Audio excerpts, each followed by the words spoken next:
Hello，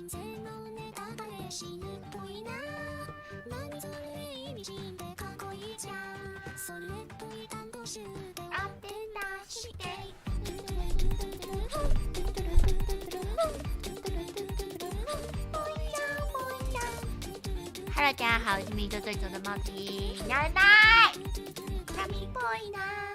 那我们今天要做什么呢？我们今天我早上，这音乐好大声啊！今天早上，奶去中华电信办 Vobb 成功的把我们的把我们的4画移走了，没错。所以我27早上我的网络就会去那个永和，因为2个工作天，奈的网络就会去永和了，所以奈这2天一定会把搬家的事情弄完，好不好？所以会有一阵子变没有网络的原始猫头鹰。早安，Hello， 嗨，对，我终于弄好了。那今天要干嘛呢？我们来做咖咪 boy 啦，我们来做那个吧 ，After Effect。不，早安。看你开会的时候开台上，开会的时候偷看，没有啦。No way， 咖咪どんなそれ在哪里的那それ。君がいなくなったな10代にちょ妙な気が来てな OK みんな来てな OK あと寝るやつちょうだいビーム。为什么我被 F 这里被遮住啊？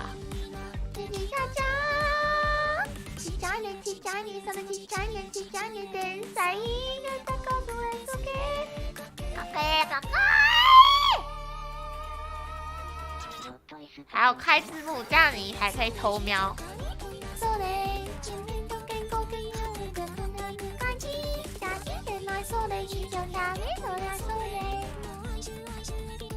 澳门海默，我还没去看，不要爆雷哦。没有啦，我打算这个礼拜去看，因为我喜欢大爆炸的场面，所以我决定要去看，是这个原因。因为听说会爆炸。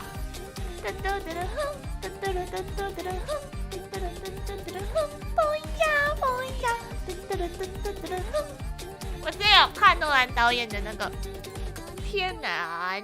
愛のネタバレわかれっぽいな。人生のネタバレ死ぬっぽいな。听说他喜欢真正的爆炸，所以请问他是不是真的用了一个原子弹呢？我不知道，我讲的。Oh my god！ 愛のネタバレわかれっぽいな。人生のネタバレ死ぬっぽいな。何それ響きでかっこいいじゃん。そういった一都市的阿典的世界。IMAX 会比较厉害吗？不一家，神っぽいな。もういいぜ、それもいいぜ、逆に興奮してきたな。きね夢をきね元気いいけど人生は幸せ。神っぽいなそれ、必要神っぽいなそれ。我就这个感觉假心对なそれ、必要假心っぽいなそれ。黑就私。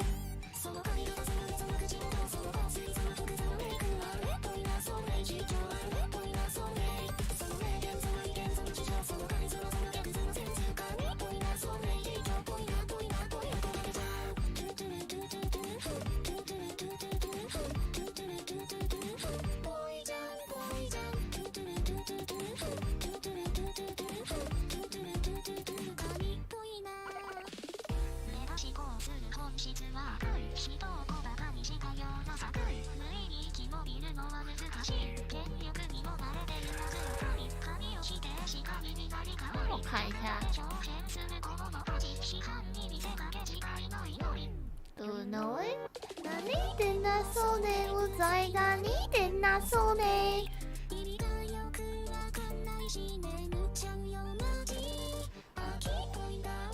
みんな聞いてな OK。踊れるよ強大よ大ビーム。気象ね気象ねその気象ね気象ね逆に勘になりやちゃん。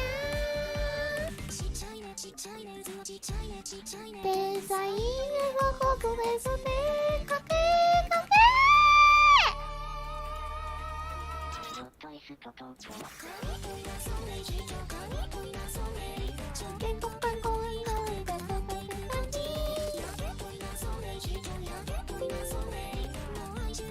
来问 ChatGPT。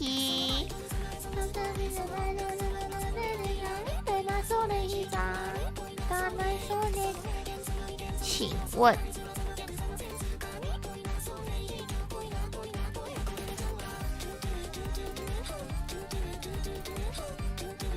剪裁一个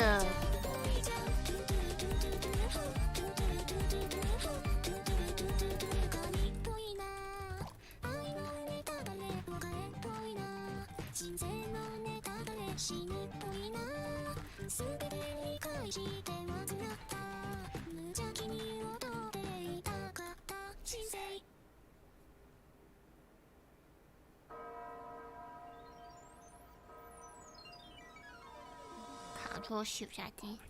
愛のネタバレは金っぽいな。人生のネタバレ死ぬっぽいな。何それ意味深でかっこいいじゃん。それっぽい単語集で踊ってんだ。しけい。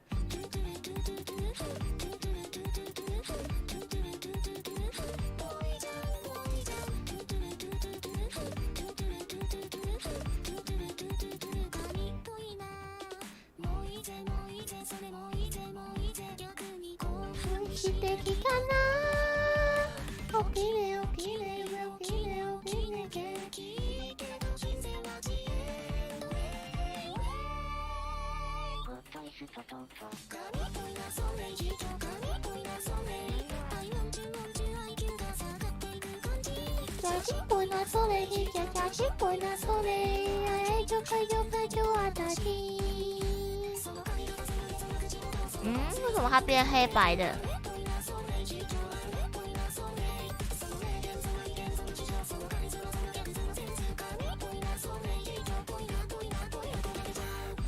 它本来就黑的。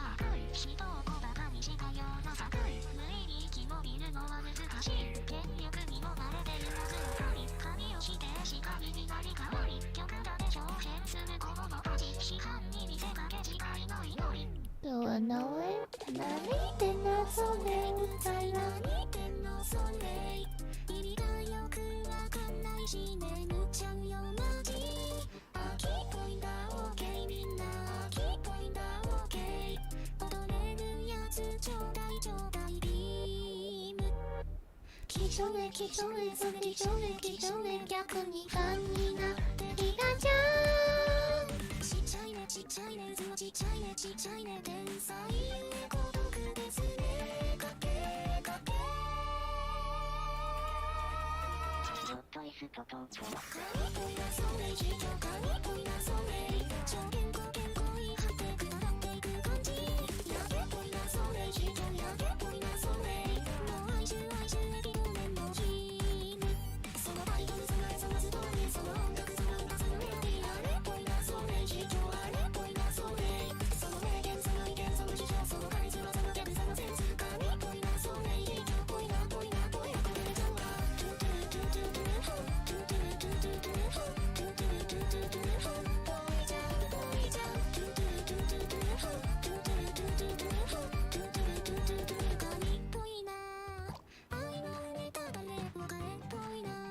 人生のネタバレ死ぬっぽいなすべて理解してまずなった無邪気に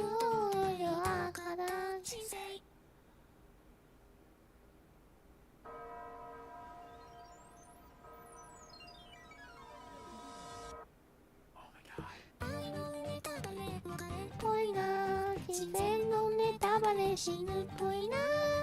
なんそれ意味してかっこいいじゃん。それっぽいだを言うて当てたしけ。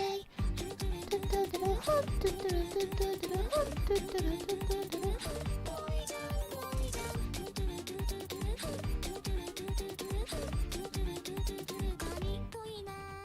もういぜもういぜそれもいぜもういぜ逆にガルしてきたな。起きね起きね起きね起きね元気けどひせわし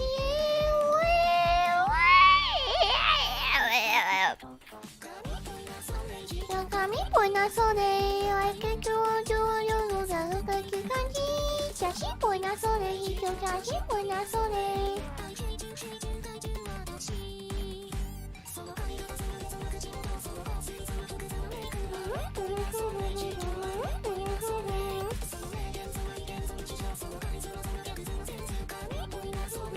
ぽいなぽいなぽいトゥルルトゥトゥトゥルフトゥトゥルトゥトゥトゥルフトゥトゥルトゥトゥトゥルフ。大爆炸的话，柯南，听在水下。紙っぽいな。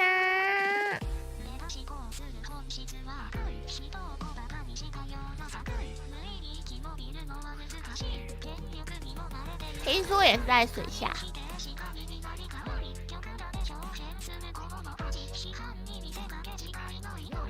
我那位，你的那それ我在哪里的那それ。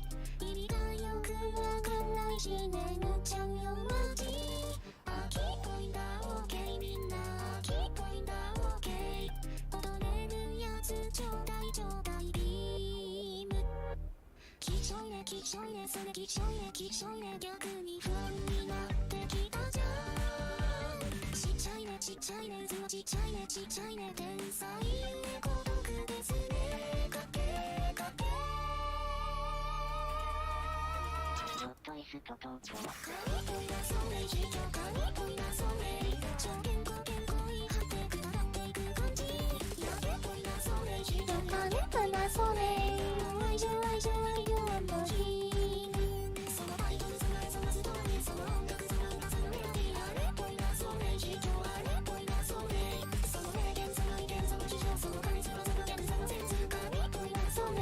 ぽいなぽいなぽい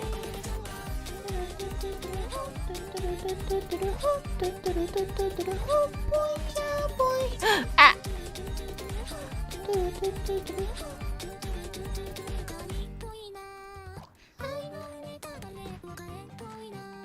我点到什么？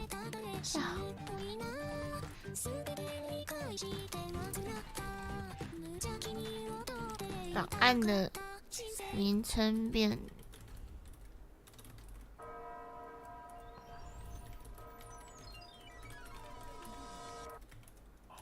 图层。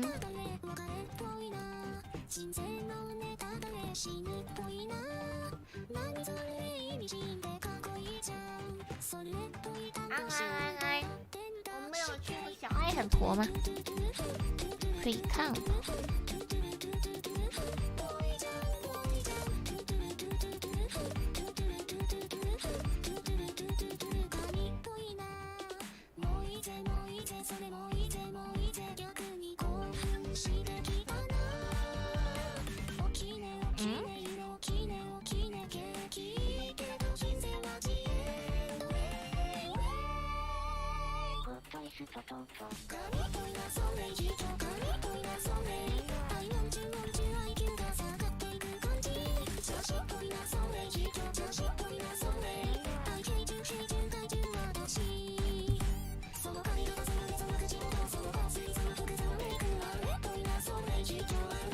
区域性资讯。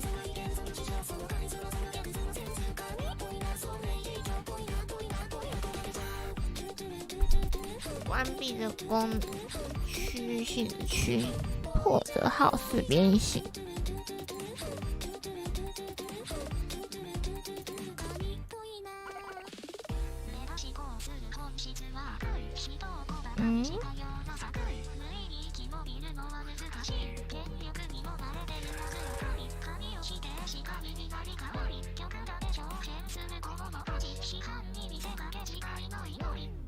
我哪位点哪そうね我在哪里点哪そうね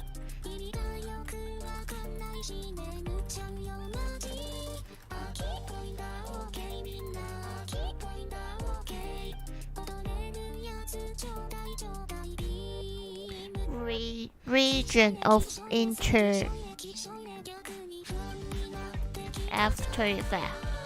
ちっちゃいねちっちゃいねそれちっちゃいねちっちゃいね天才。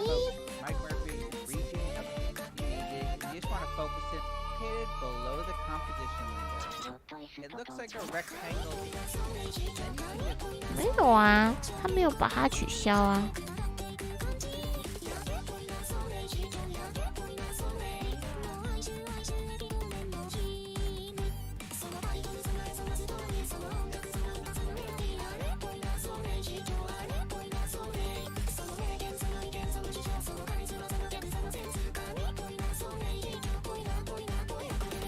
嘟嘟噜嘟嘟嘟噜呼，嘟嘟噜嘟嘟嘟噜呼，嘟嘟噜嘟嘟嘟噜呼，不一样不一样，嘟嘟噜嘟嘟嘟噜呼，嘟嘟噜嘟嘟嘟噜呼，嘟嘟噜嘟嘟嘟噜。髪っぽいな。愛のネタバレ別れっぽいな。人生のネタバレ死ぬっぽいな。すべてうちのはずだった。無邪気にかかった人生。哦，对对，拉这样面。为什么会变成预览 ？Oh my god！ 为什么？愛のネタバレ別れっぽいな。人生のネタバレ死ぬっぽいな。内臓に意味聞いてかっこいいじゃん。それとい単語集で歌ってんだしけい。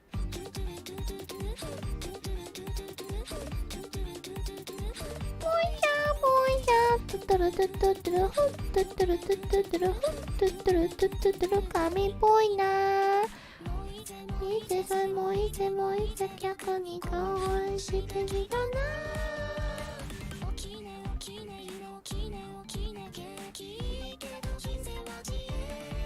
うえうえ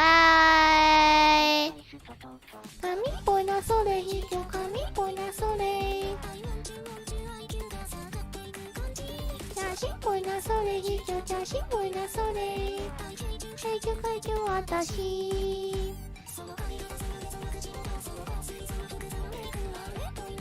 じゃあ髪っぽいなそれ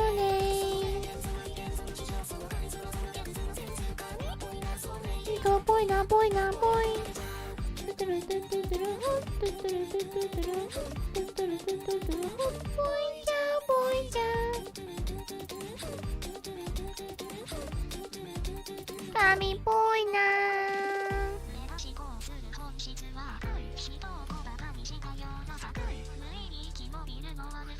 髪っぽいな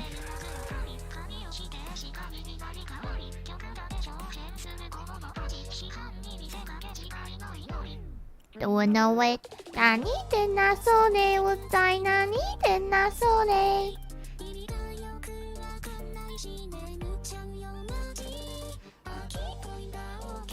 なきでな OK 踊れるやつちょうだいちょうだいビームになにやじゃ天才やっと僕はそれかけかけ哎，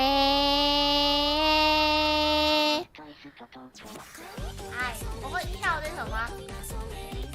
你说的是这个吗 ？B7 可以啊，等到我把那个弄好。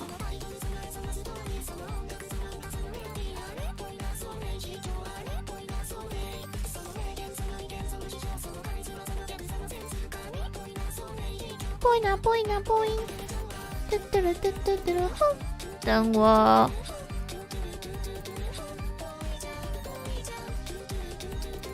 トゥトゥルトゥトゥトゥルホトゥトゥルトゥトゥトゥル髪っぽいな愛のネタバレ別れっぽいな人生のネタバレ死ぬっぽいなすべて理解してまずなった無邪気に踊っていたかった人生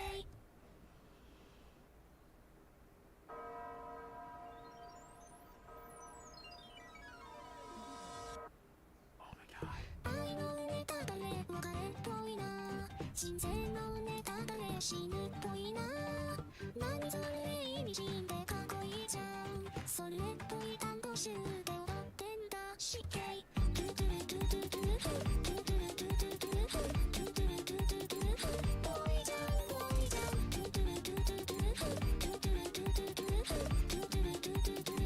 ぽいな。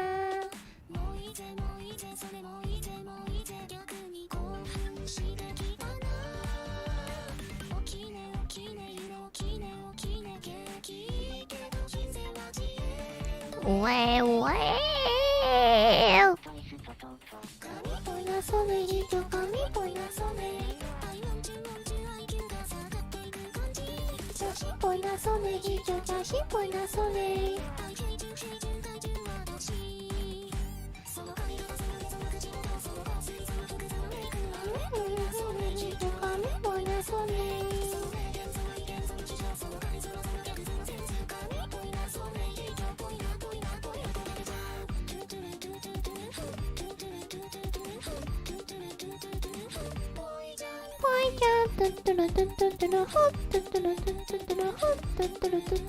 紙っぽいな。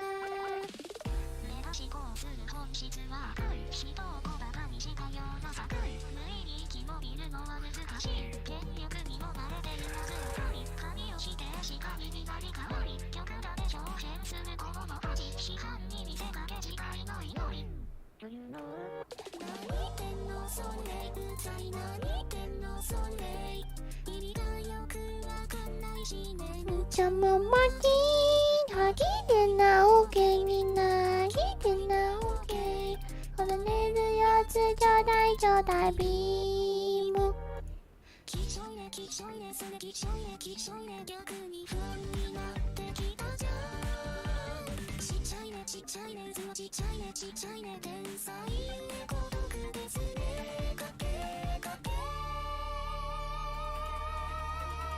どうぞほらそれポケコ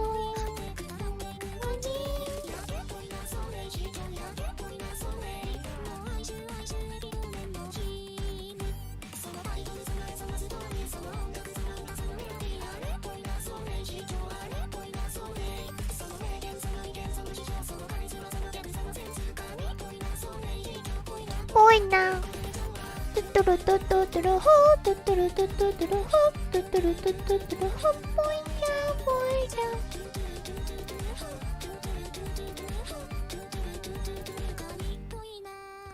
愛のネタバレは金っぽいな。人生のネタバレ死ぬっぽいな。なぜだったお茶におめでとうかだ。嘿，好，这个可以。你们应该不知道我要干嘛，我也不知道我要干嘛，哈哈 ！Oh my god！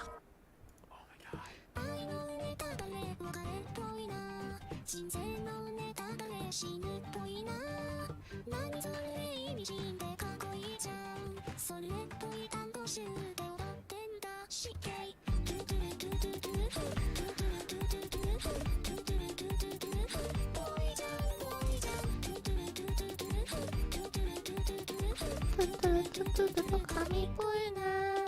もういれもいせどいもいれもいれ逆にどうしてきたな。起きねおきねおきね元気いいけど変遷はしえん。うえうわえ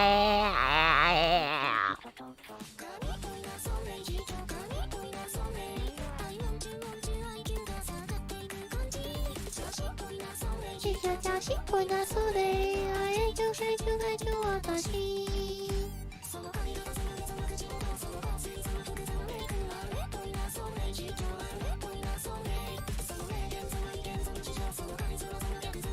何っぽいなそれヒップっぽいなぽいなぽいあかれちゃんあこあかれちゃんトゥトゥルトゥトゥトゥルホットゥトゥルトゥトゥトゥルホッぽいちゃんぽいちゃんトゥトゥルトゥトゥトゥルホットゥトゥルトゥトゥトゥルホットゥトゥルトゥトゥトゥル紙っぽいな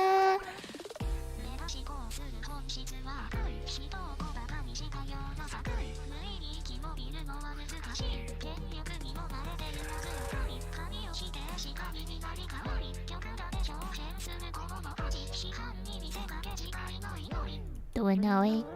何でなそねうざい何でなそれ。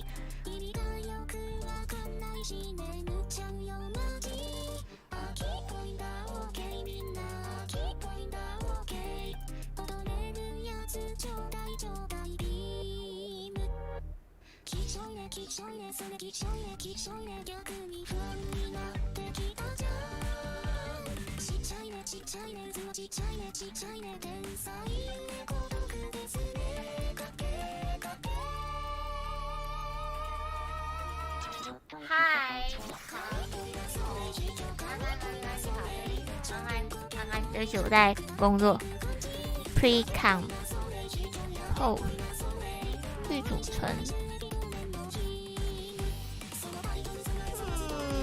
卡住器卡住哦，行啊。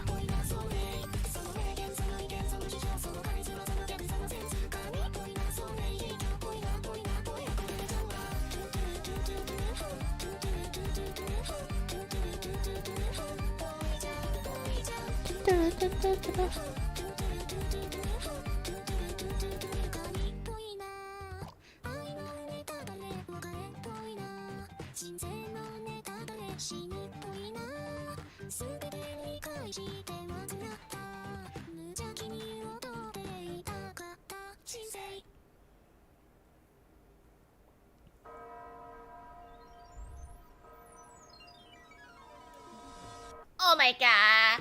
愛のネタバレわかりっぽいな。人生のネタバレ死ぬっぽいな。なんそれ意味してかっこいいじゃん。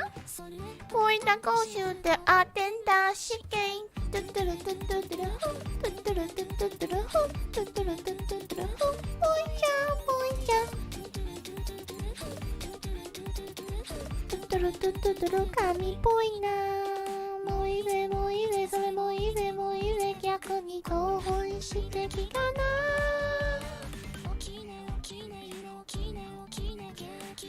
ゲット編成はじやわいわい神っぽいなそれ人神っぽいなそれ。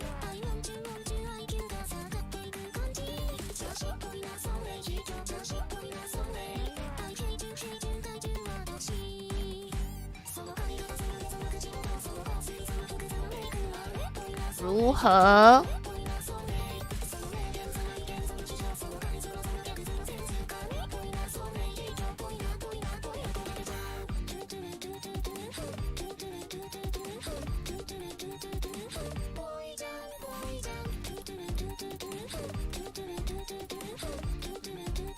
神っぽいな。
那些叫咖喱我拿错的，哎呦哎呦我都一幕。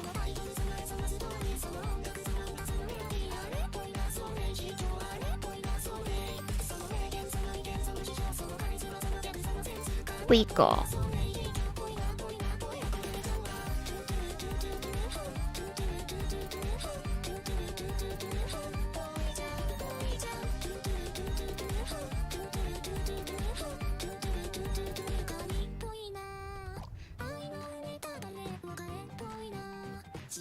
真的是个 Vtuber 哎，我找到了。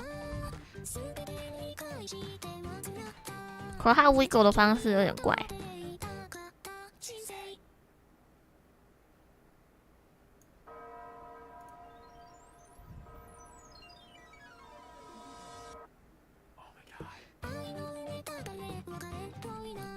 奇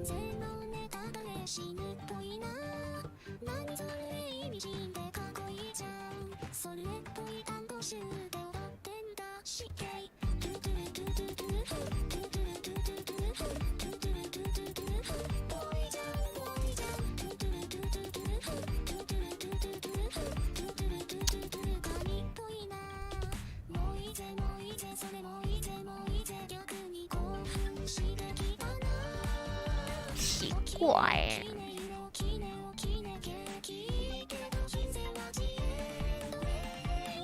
不可能是他的，好像也不是。position 吗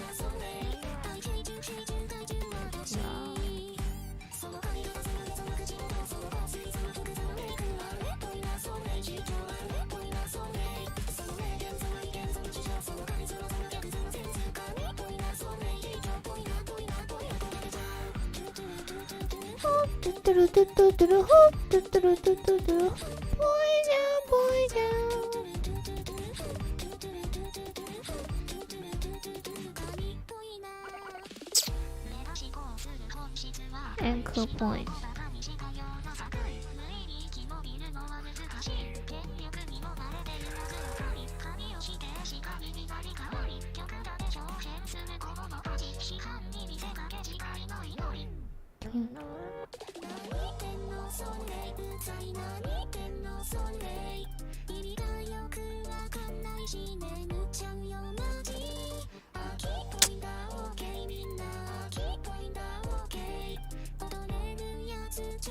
如果要让它震动的时候 ，wiggle， 啪，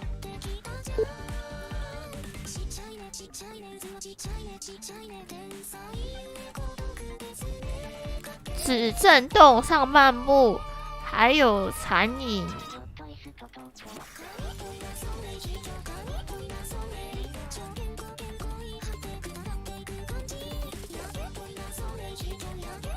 为什么我震动的方式会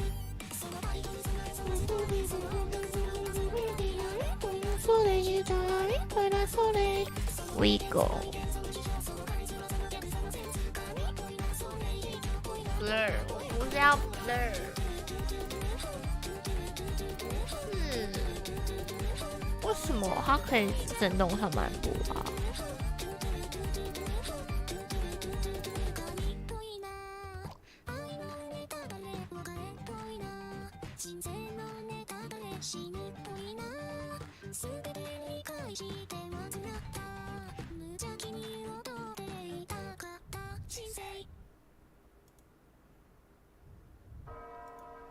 动态模糊 ，Oh my god！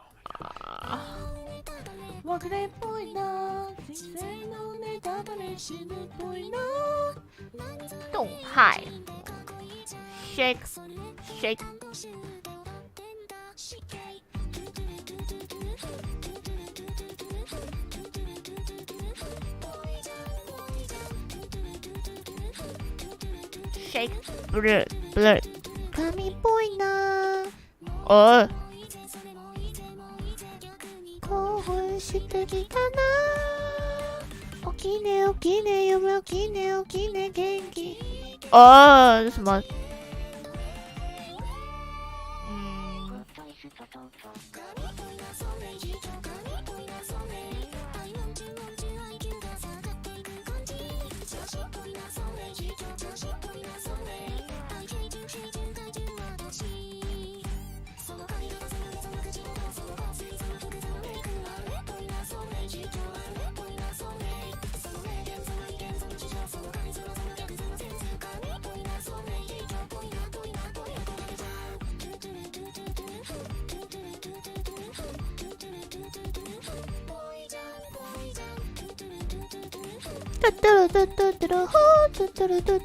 神っぽいな。啊！为什么它的位置不对啊？喂喂喂！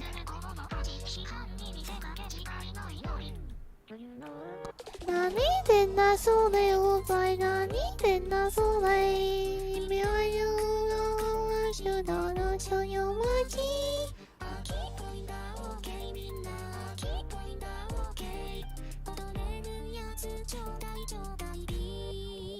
ちょうだいビーム。それで少年客に顔になってきたじゃん。ちっちゃいねそれちっちゃいね天才へとこそは上。かっこええかっこええ。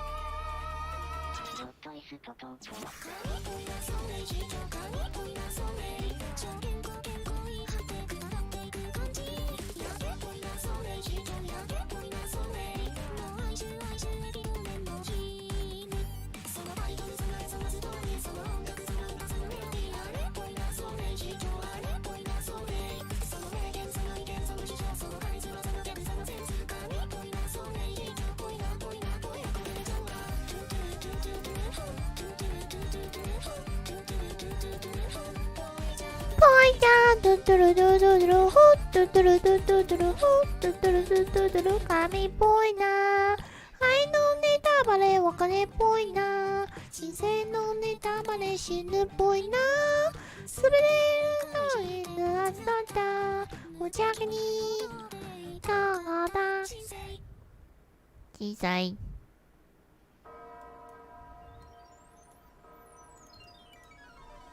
Oh my god。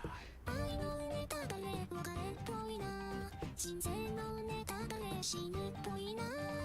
何それ意味深でかっこいいじゃん。それっぽい単語集で踊ってんだしけい。神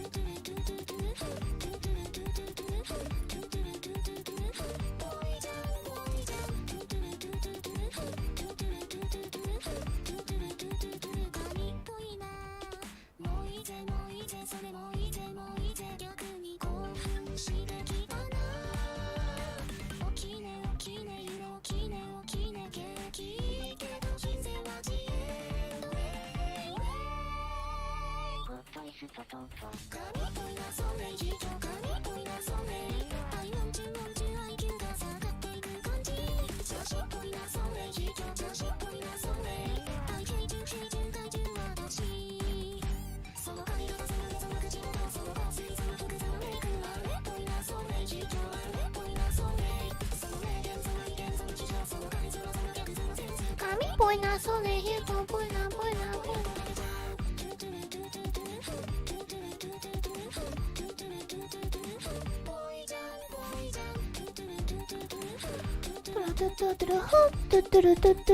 神っぽいな。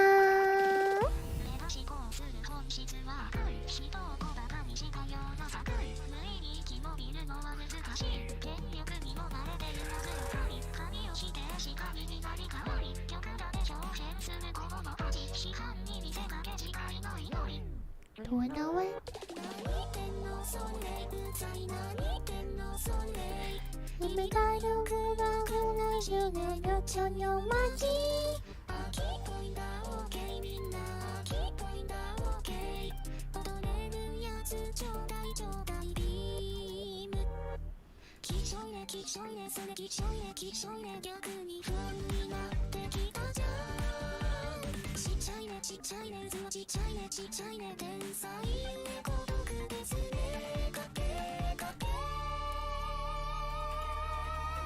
ちょっとイストトント神っぽいなそれ人神っぽいなそれ超健康いい果てくだらっていく感じ。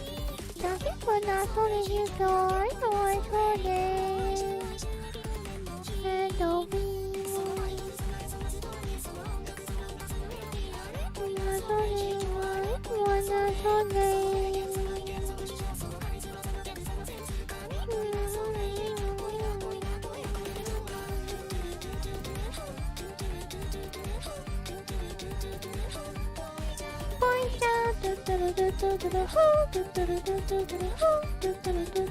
神っぽいな。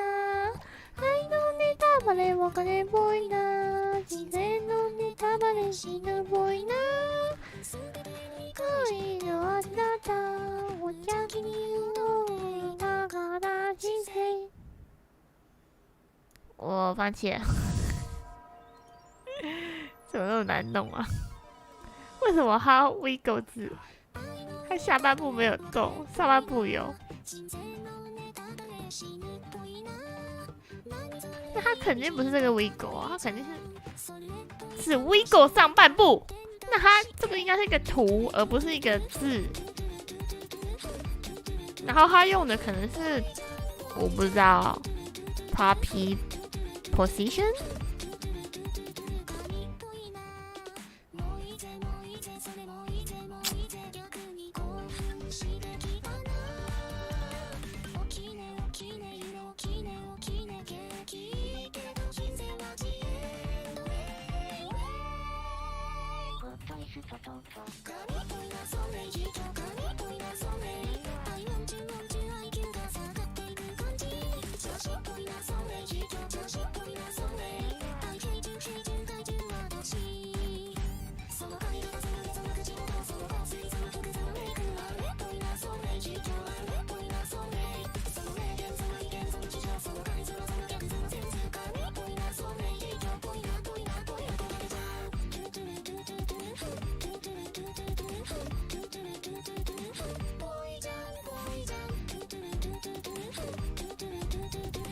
也不是 puppet， 变形。真的不会用 After Effects， 黄胶金多救我啊！我会用 Photoshop 跟 Illustrator。After Effects 好难啊，好难啊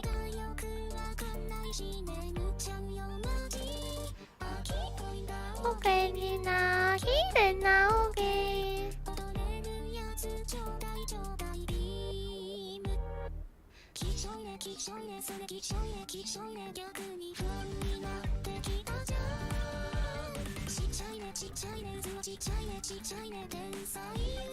让物件。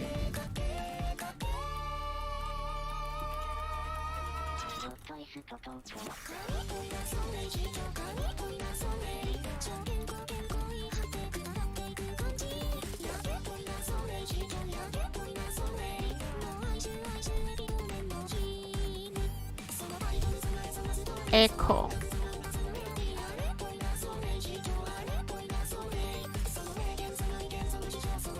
Echo 效果 ，Echo 台。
哇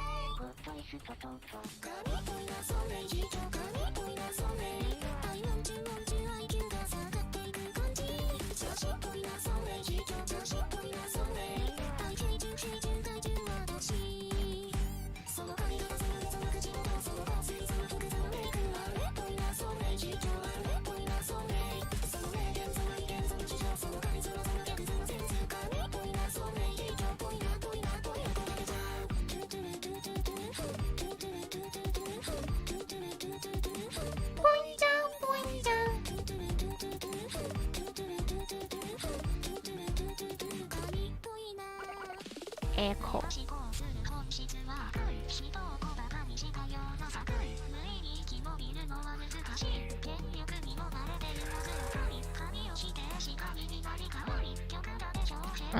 为什么？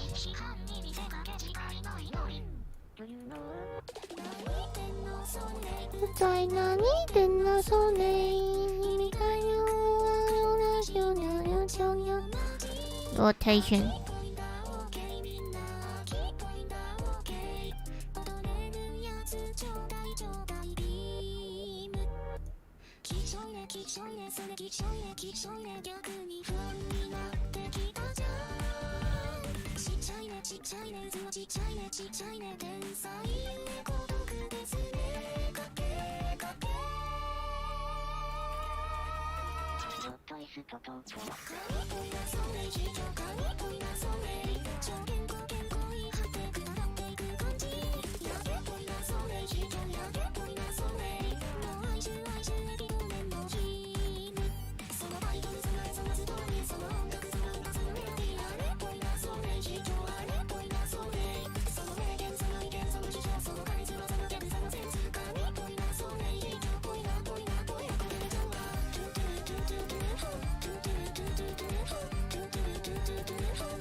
別れっぽいな自然のネタバレ死ぬっぽいなスプレーの見るをしたったお茶にたがたトゥトゥルトゥトゥトゥルフ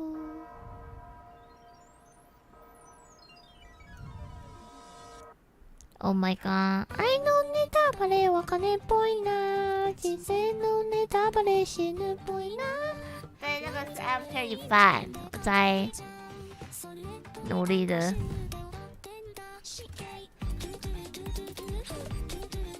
弄他的 MV。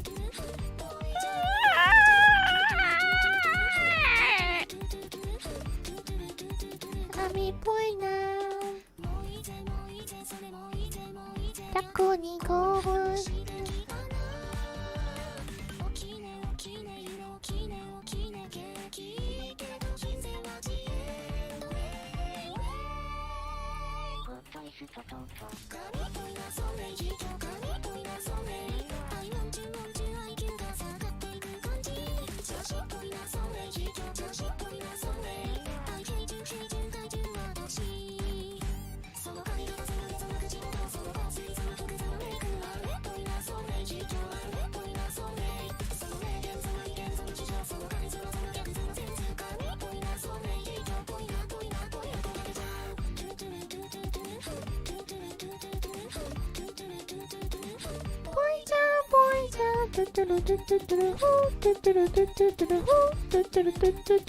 神っぽいな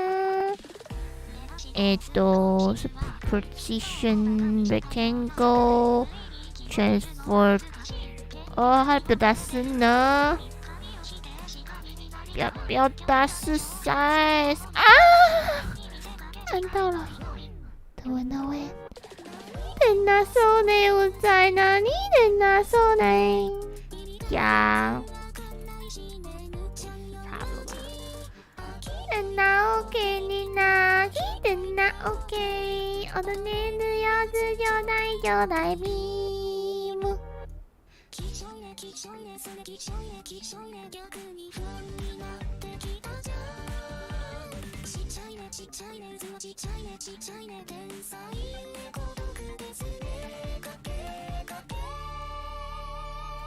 かけかけかけ。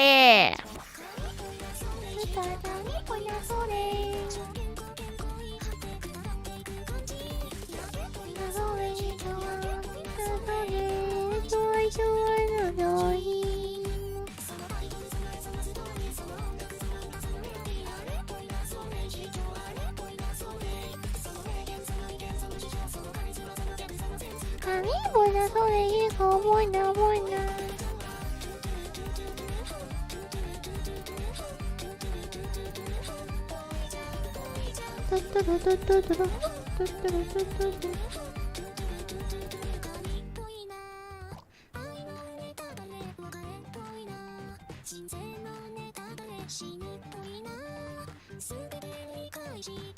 echo。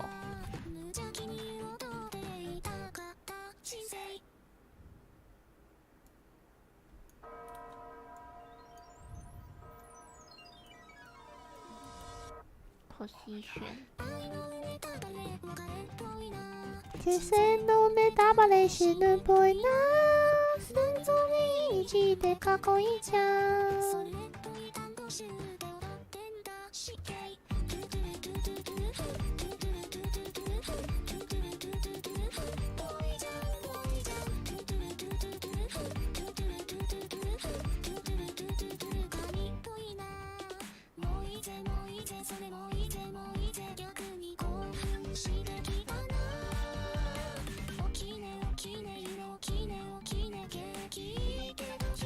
我先来研究一下它怎么用 echo， 没有 echo 啊。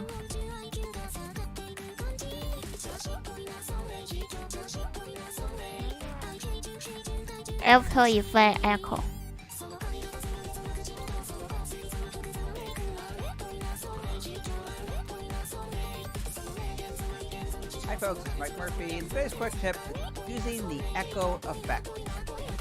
Okay, so my composition is 1920. 移什么移呀？那什么小壁虎，我小壁虎了。你好，我在看 echo。 Anyway, 1080 pixels, 30 frames at a text layer. I'm going to select the text, let's say the 2-second mark, to add a keyframe. I'm going to drag the playhead back to the beginning line, and then I'm just going to drag up that layer. I'm just going to tap on the spacebar. It's a little slow, so I'm going to select the last, tap on icon, and then check to speed up the animation. Then 哎，这个人讲的话听不懂，等一下。你的那手呢？呀，听一看。I'm going to select both keyframes, tap on F9 to apply easy ease, and for the finishing touch, I'm going to click on the motion blur icon, and then check the box to add a little motion blur to the animation. And now it's time to add the echo effect. Select the text layer, go up to the Effects and Presets panel. If you don't see that, go to Window, start typing out Echo. Echo time, I'm just going to click in the number and type in minus 0.035. For number of echoes, I'm going to change that to 3. I'll keep starting intensity at 1, and I'm going to change decay to 0.35. And if I drag the playhead just to preview the animation, now you can get a better idea of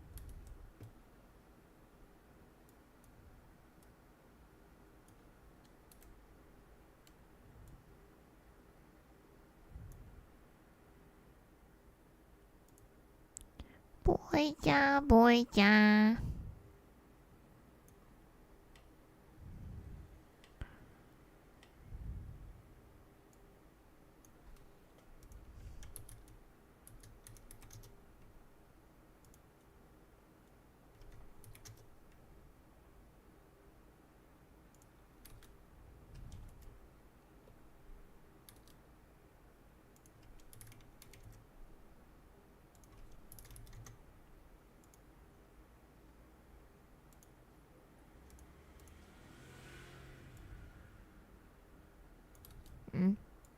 .35. And if I drag the playhead just to preview the animation, now you can get a better idea. 0.0 to the text layer. For echo time, I'm just going to speed up the animation, and I'm just going to drag up that layer, and I'll let go.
它看起来不像是 echo 啊。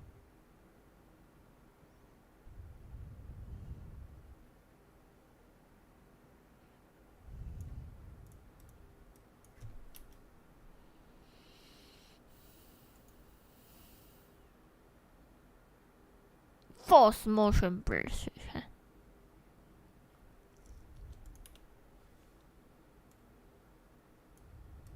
不像是 echo。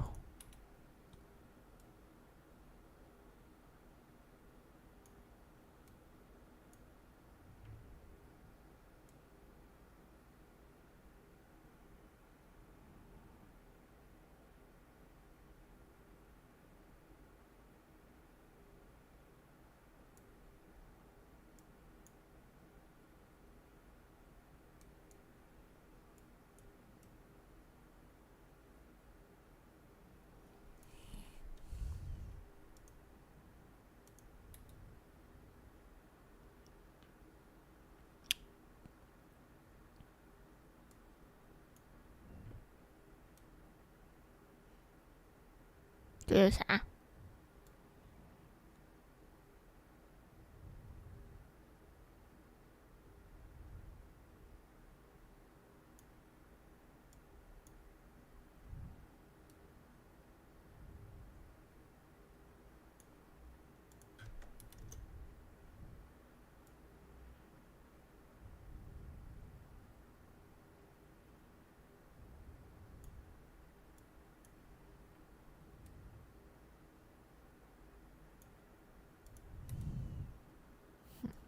太 difference 呢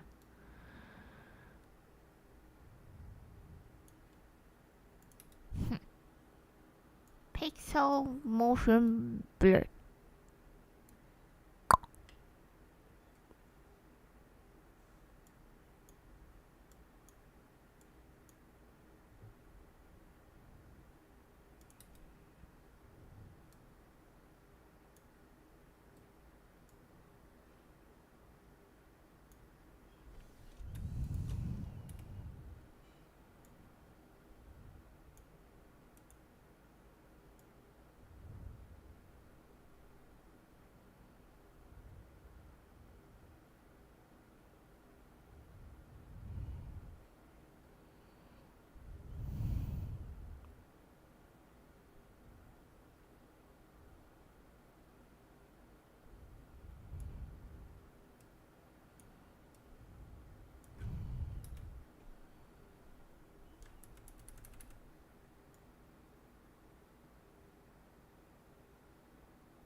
好像不是他要的，也不是，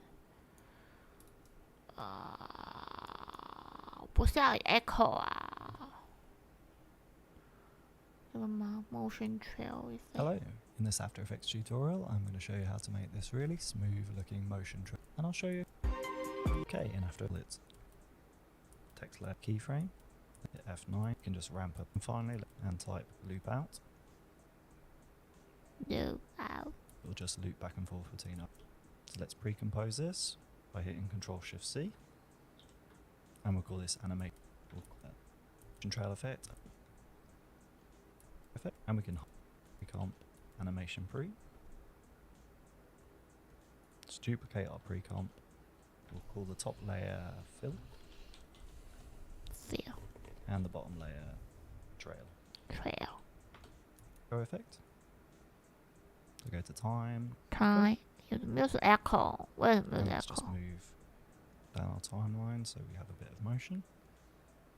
And just so we can see exactly what's going on with some of these numbers, through the properties rated, we have the start rate, and that is tries to set this. You can see that each echo as we go along is half the opacity. That's just so let's start this point increase the number of echoes to increase this so that our band 0.93 works.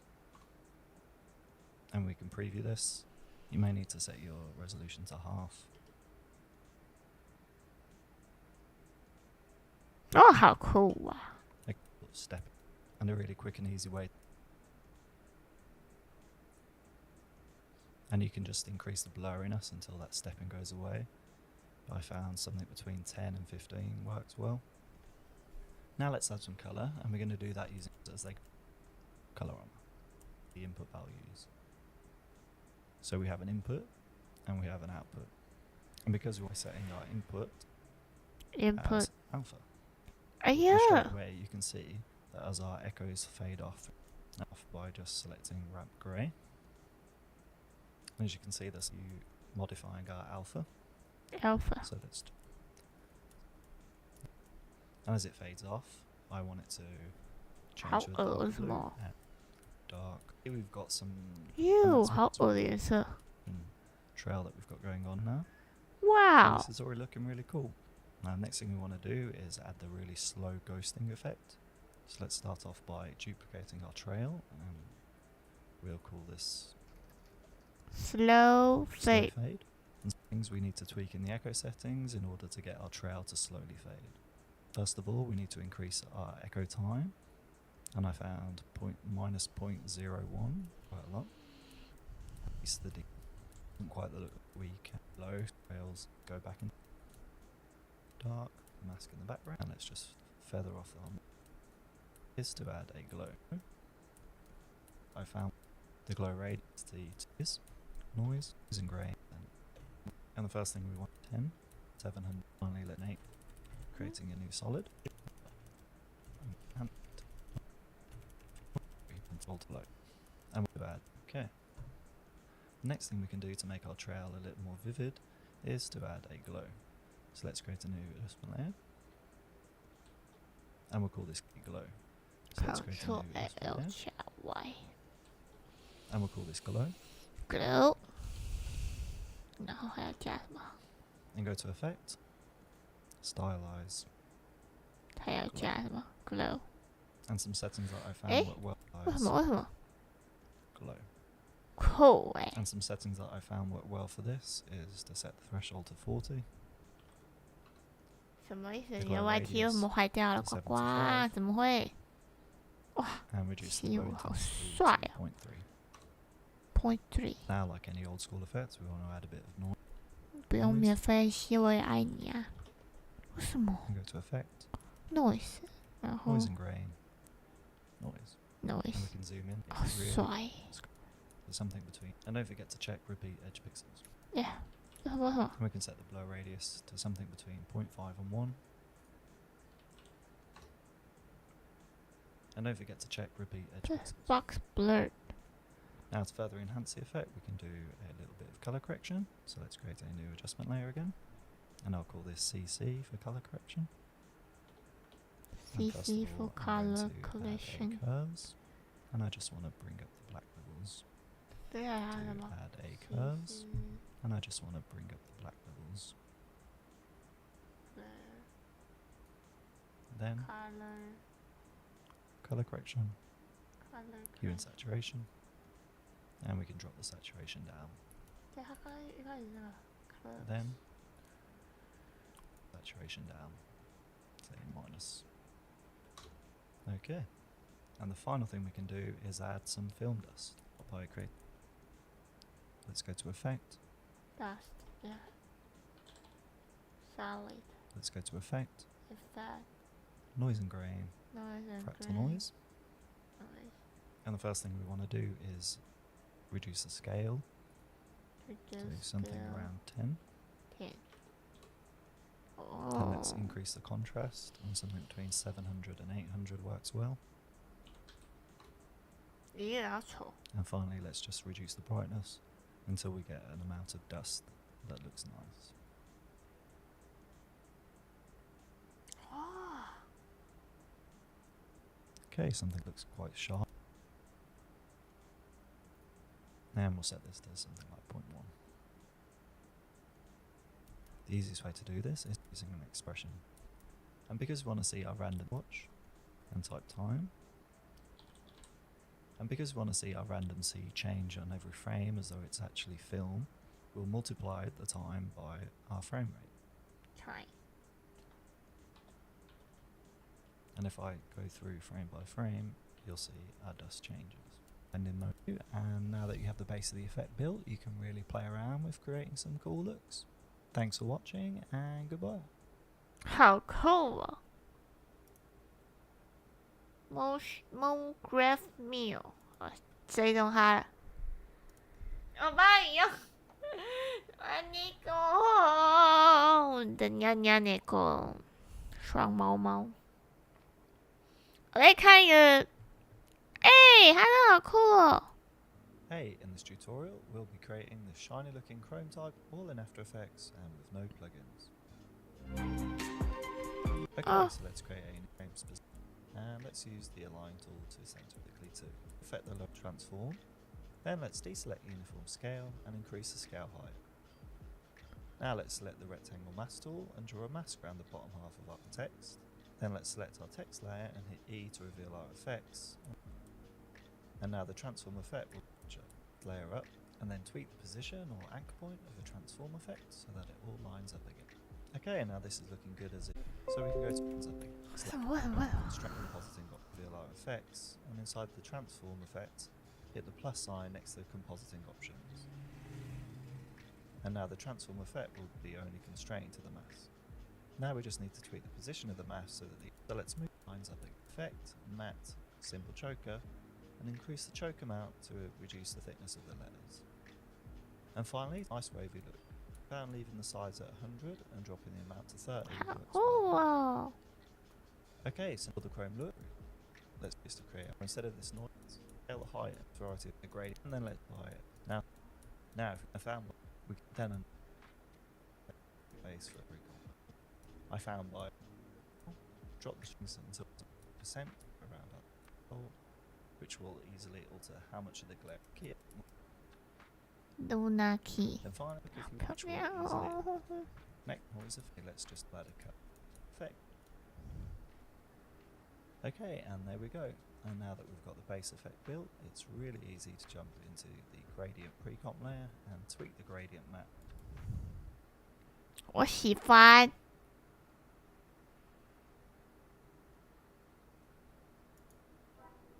Yo, what's good guys, it's your boy Dixon from Intuitive Designs. In today's video, I'm going to show you how to do this 3D Chrome logo effect in Merge. What I'm going to do is create and make, I'm just going to be, and then I can adjustment, copy and paste that really to tilt. I like it, so let's do some command that we made earlier, but only. 我不是要看那个87。No。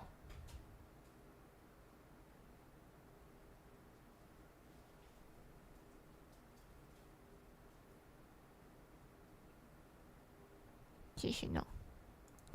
Hola chicos, hoy vamos a aprender a hacer este tipo de efectos en Adobe Photoshop.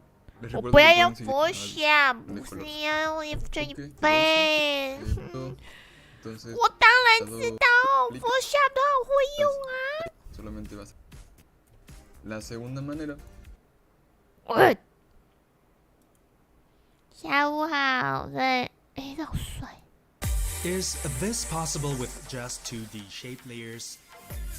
When you 这什么？ create a shape layer, you Shape can layer. manipulate it in just 2 dimensions. Yeah. But as soon as you enable 3D and rotate it in 3D space, it looks flat. I found a workaround that preserves the stroke width and why? retains all the shape layer benefits like a tapered and dashed stroke. Wow. And you can create simple objects like a 3D sphere, Yeah. a 3D cube with a wiggle paths operator applied to, or a 3D pyramid with a repeater operator. Yeah. This is possible in After Effects, although shape layers can't even exist in 3D space. For simple 3D animations you would use for logo reveals, explainer animations, or animated HUD elements, you don't necessarily have to switch to a 3D program like Cinema 4D. You can fully control the animation within After Effects. This is quite a simple tutorial you don't need expert knowledge for. There is a little downside though, because you need tons of shape layers and null objects. Oh my god. In one of my next videos, I'm gonna present to you a solution where you 快点教我，你不要再炫了，你不要再炫技了，我看啦。 null layer to control the rotation, the position, and the scale. By the way, you can download the After 快点啦。 Name it cube because we're gonna start to create a cube. Then put records 1000 character and to play move and with it this go click and follow until and until shines when the preservative oh no all here to the effect the look of the strokes. In this case 这个太吃效能了，我不要。换另外一款。 Hey there, and welcome to this lesson on 2.5 masking tool. Any film. Go ahead and turn on ends. Let's turn off square. That if I preview this, I'm gonna keep just very simple animation.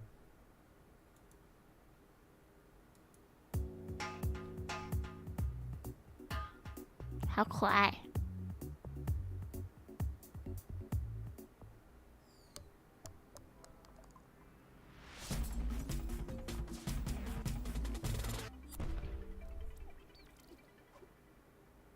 of After Effects. Today what we're going to talk about is something that's a little bit sort of a arranging them. Well, I'm making cool tricks. We're also the secret sauce. Understand, and so of course you create is in this really simple trick. After Effects elements that use the object it's that affects in, and you had a let's make and let 1,003 pound. I'm gonna change this and we'll do this. That like comes in EDI. All come over, kind of gives me my scene. See though that and you're kind of sway Z and sides tube. Okay, front, the middle, my 550 on fact. You can is this if this it was all student kindness. If you so to it of to say that first sign of you just and where to this you know I'm just gonna test and it can automatic 生气。 我找不到我想要看的东西，我像啊，我的啊，现在生气了。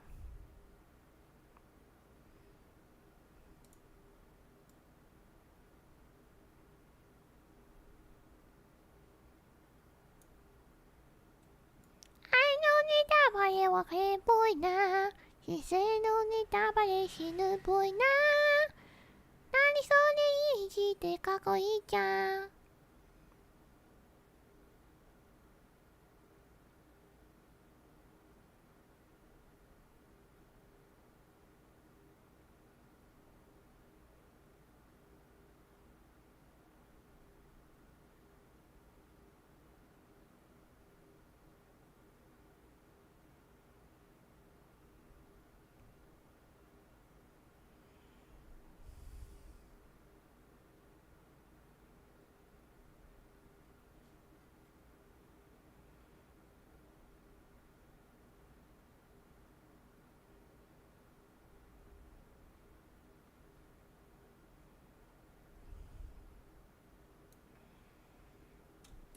觉得要去求助一下经络。我要先吃我的早餐。我看到你的信了，杨旭，上班和光给你小星星，谢谢你的小星星，爱你。这是什么？这是大猫咪，大猫咪在睡觉。他说我在睡觉，你为什么要摸我？我说你在睡觉，我更要摸你。你在睡觉，睡懒觉，吹冷气猫猫。他说我是一只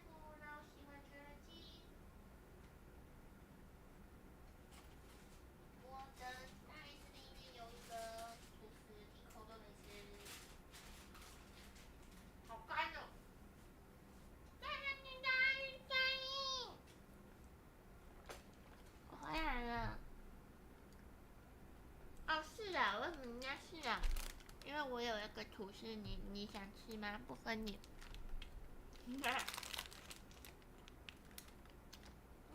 好吃哎。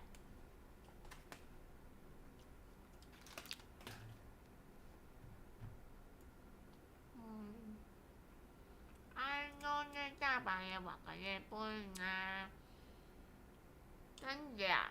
真的。今天のネタバレ是日本啊。看下 After Effects 插件可以直接用了。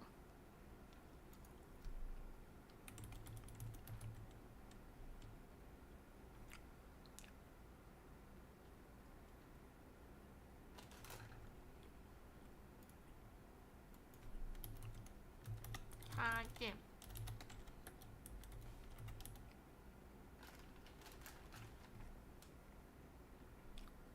Best After Effects plugin.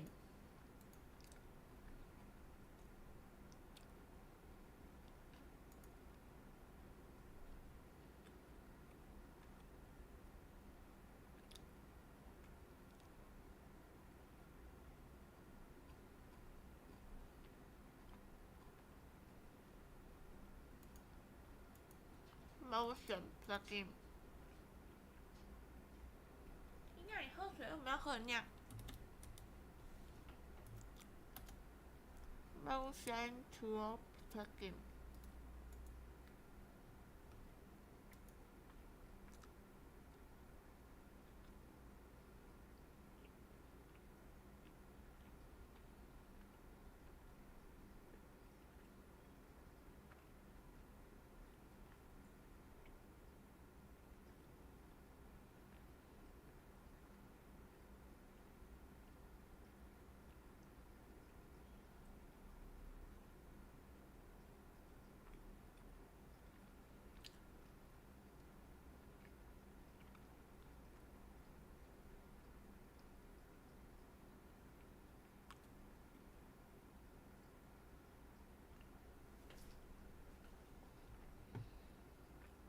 Plugin.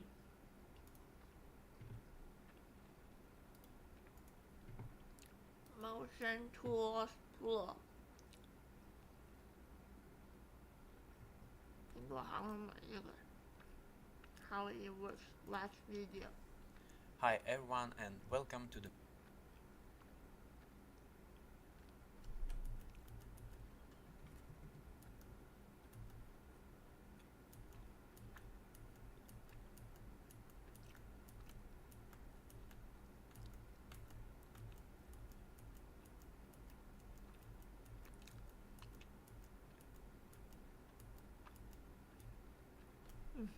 快点，他到底是要用到什么问题呢？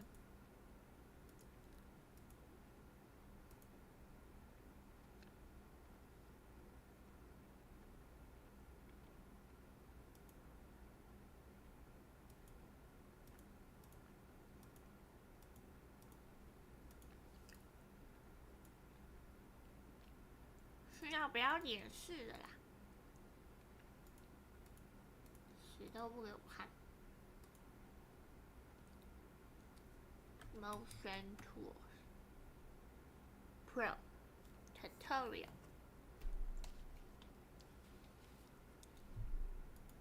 真假？当然是假的。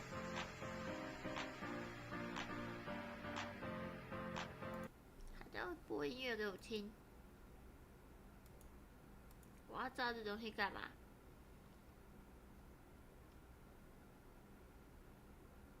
？New function.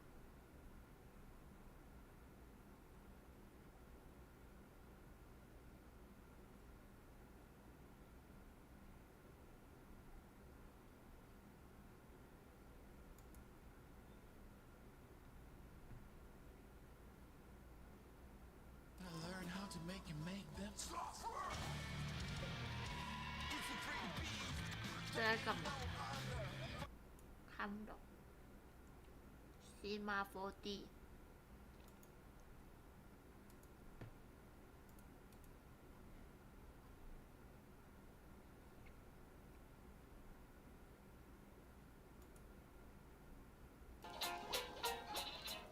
再教险吗？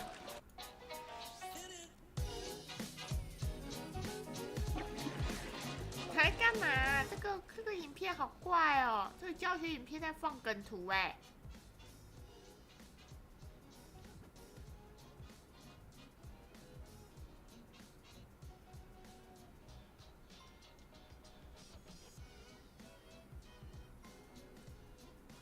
Repeater 跟 Wiggle Transform， 哦，好酷哦！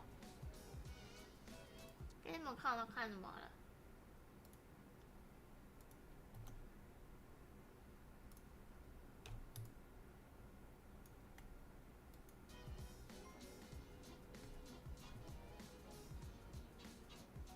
好可爱哦！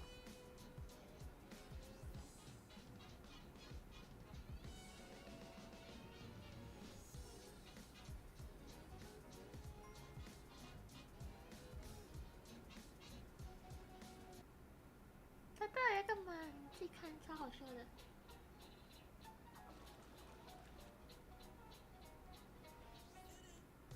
Two way, way one。他在干嘛 ？Way two, OK。他很幽默。Repeated。Wiggle transform.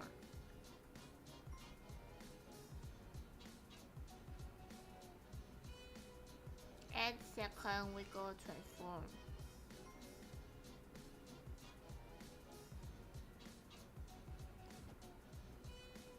Offset parameter. Wow.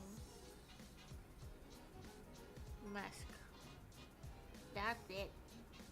然后最后还抓鱼，真的很靠背，好好玩的。我喜欢看那个。这是干嘛？他在干嘛？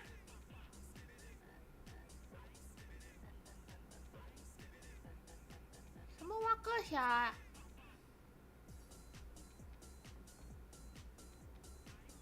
好讨厌啊！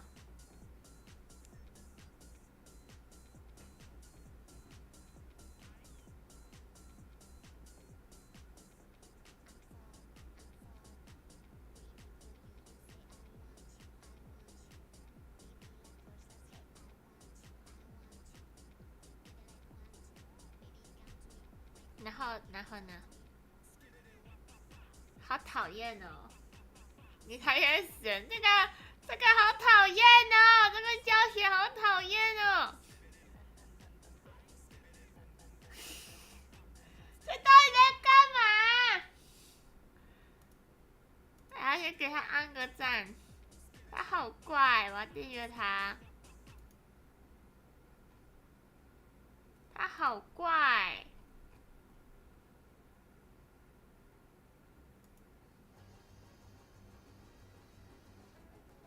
好怪哦！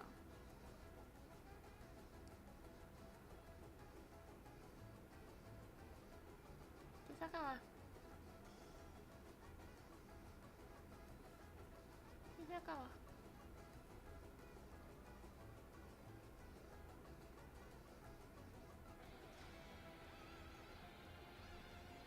哎，好酷哦！原来是可以直接加哦。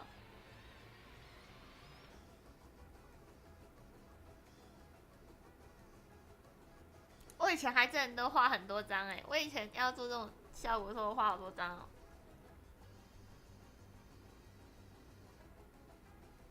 好可爱，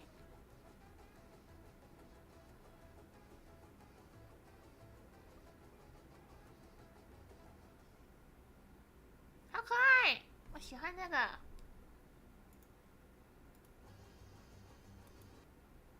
这个。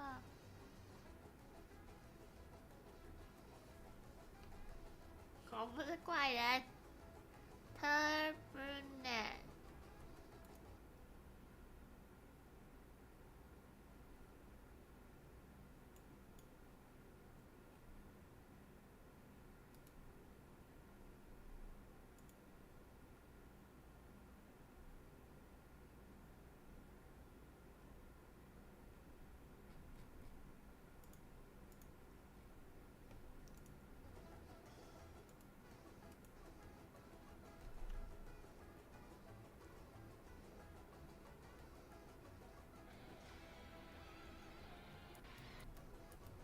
好赞哦！我要存起来，传到哪里去啊？不知道，我喜欢看这个的。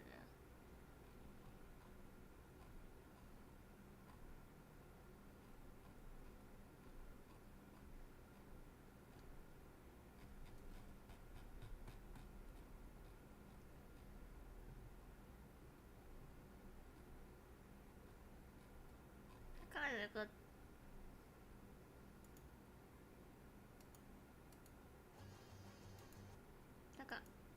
4年前，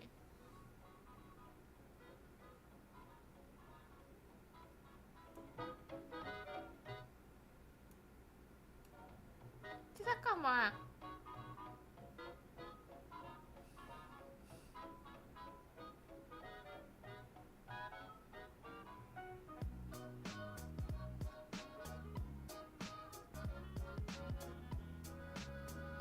他干嘛？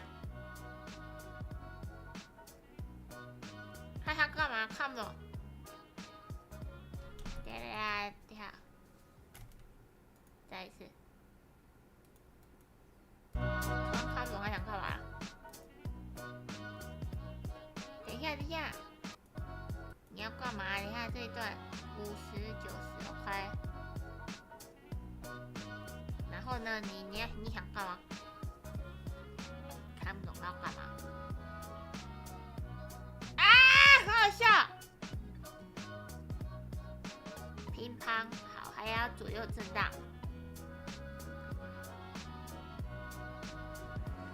哇呜哇呜！哦，可以这样哦！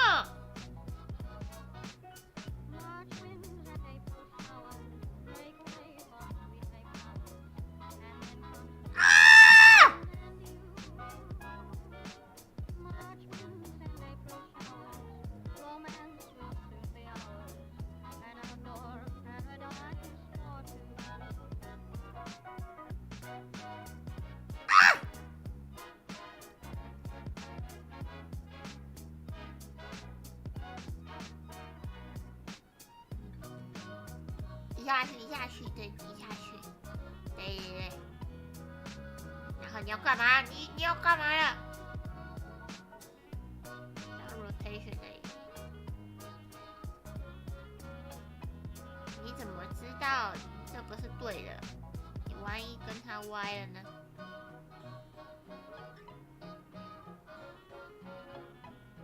哇！那我做这个干嘛？好，谢谢你。3DQ。先进的你什么先进的？你才不是，你始祖龙，你灭绝了。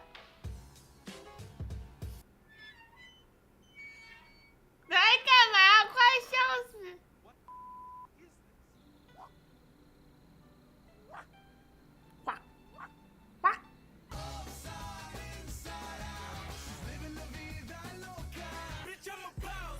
这他在干嘛？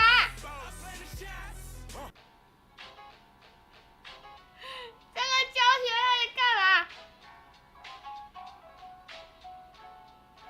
？OK， 嘿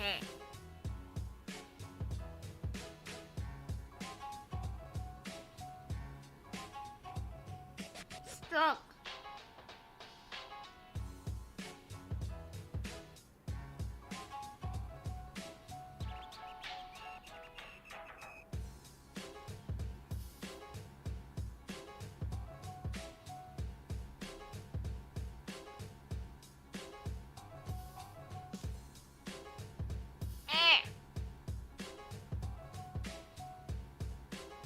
对呀，为什么？那这怎么办？哦，哇哦！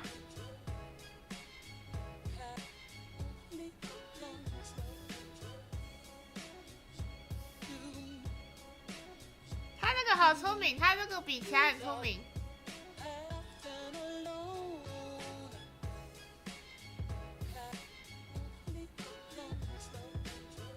好聪明，他真的很聪明，他真的很聪明。哇哦！这个人太聪明一点啊！这个人是一好聪明。在 compose 打开。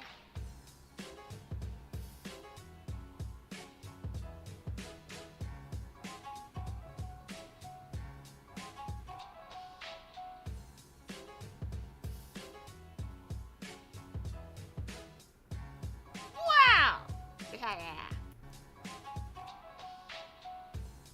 这样，打勾那个。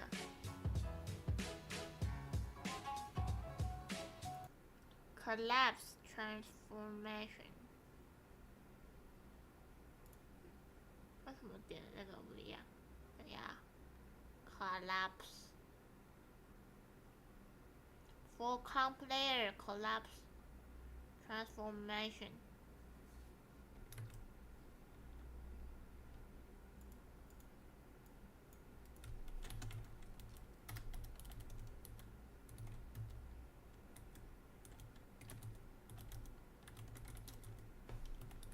好 ，Yeah。For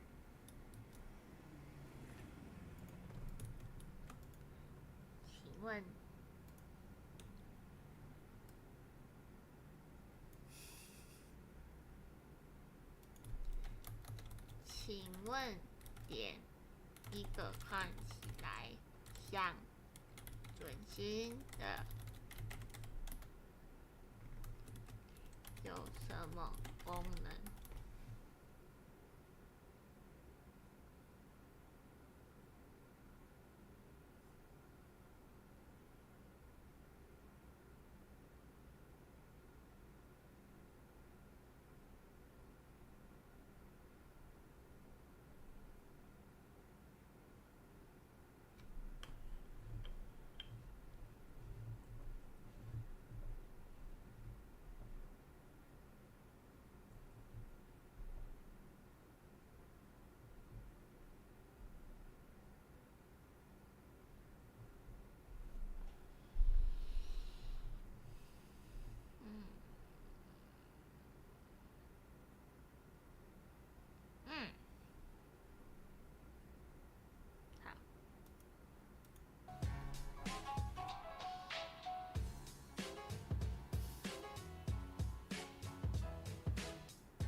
哇，我喜欢。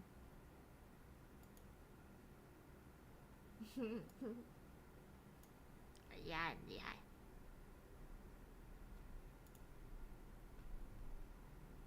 那他最新的是要干嘛？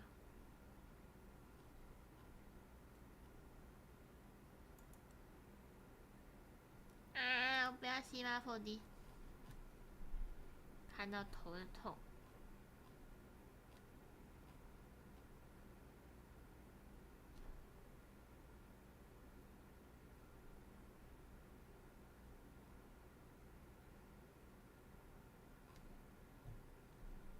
这是要干嘛？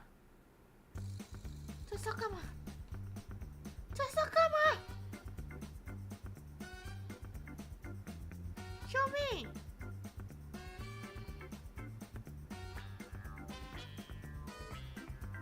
啊！他要干嘛？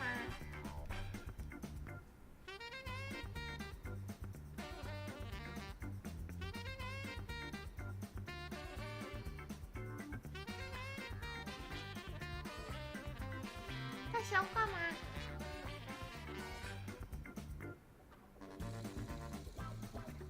哈哈！这是在干嘛？好好笑哦。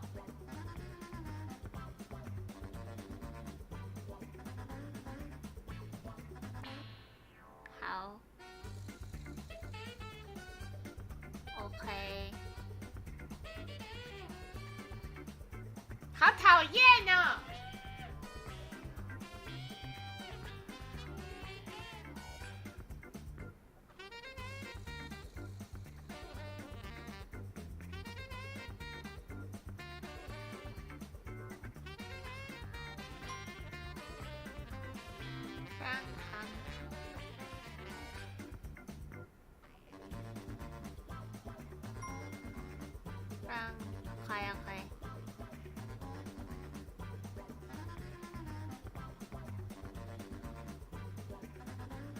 嘛？他好讨厌。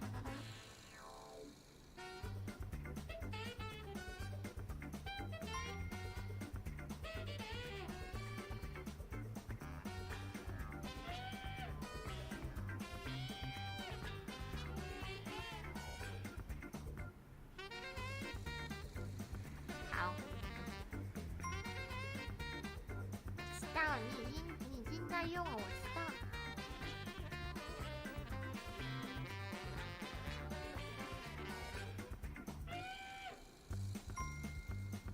好啦，快点啊，你快点！好讨厌！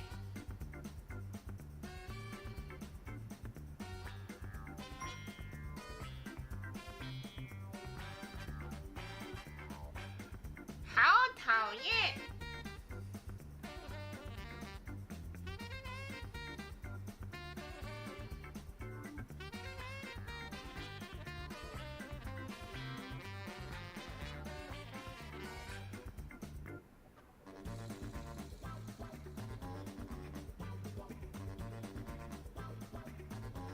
他在卖他的插件。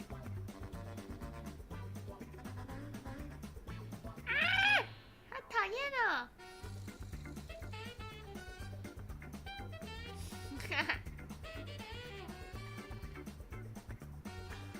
他在用他左边那个插件，他在卖他那个插件。这联络好像有买他们家的东西。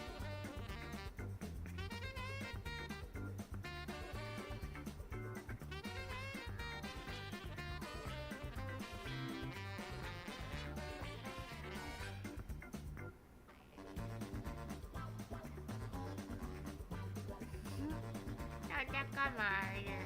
好笑，好累哦！你花那么多时间做一个会弹跳的椅子，快点快点！我想看后面，这次比较久，这次太久了，而且太久了。你再看后面，快点看后面。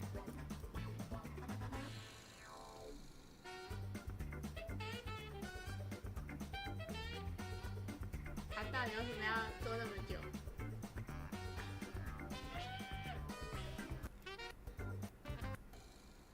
啊，好有趣哦！好，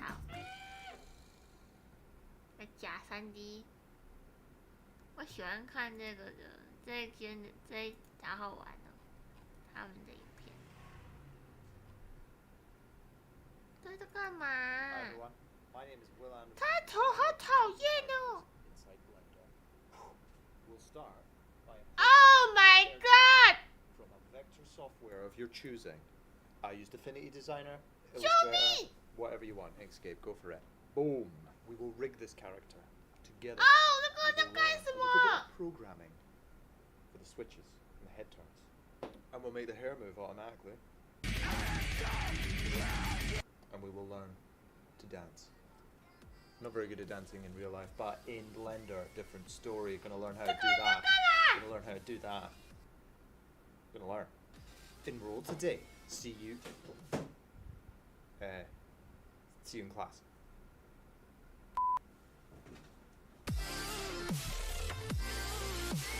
好好笑哦！好，我有点想买他的课程了。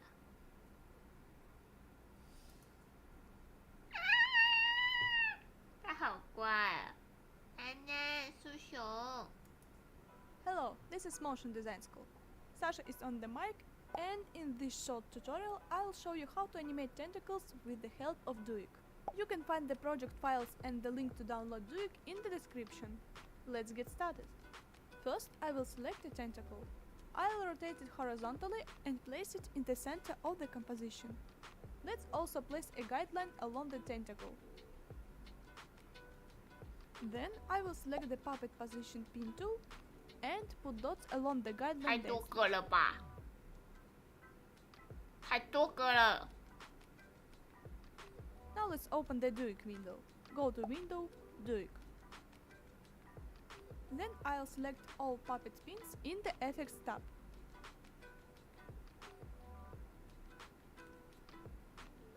go to the Duik window and click rigging 哦，他们有 at 自 bones. 己的。 As a result, 哎，他 I've 们 got a 的 bone 插 for each 件。 puppet pin. Then, let's select all the bones and click the Auto Rig and Decade button in Duik. In this way, I will create a controller and rig the tentacle. Also, let's select the first bone and parent it to the controller. As a result, you'll be able to move the object. Now you can hide all the bones because you no longer need them. Let's adjust the necessary controller's parameters. Here the flexibility parameter defines to what extent the objects can be bent. The higher the value is, the parameter bends the. This technique will work great not only with squids, but also with cats. Thank you so much for watching. Like the video, share it, and leave comments. Subscribe to Motion Design School and to my Instagram. 但我觉得这样还是太吃效了呢。 Hi guys, welcome to my new video. In this video, I will show how to rig a character hand with Duik Angela. Duik Angela。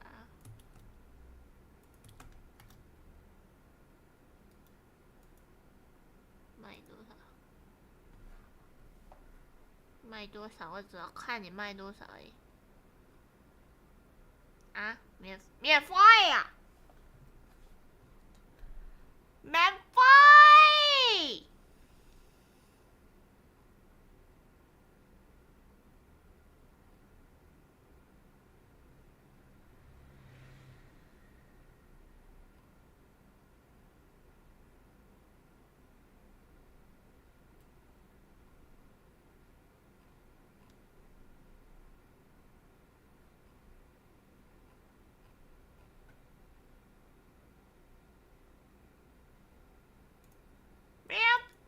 ！I'll show two ways.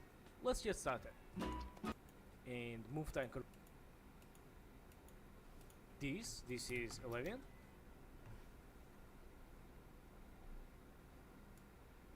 You want to learn how to use Duik Angela, and I know you're serious about it because you saw the length of this video and you clicked on it anyway.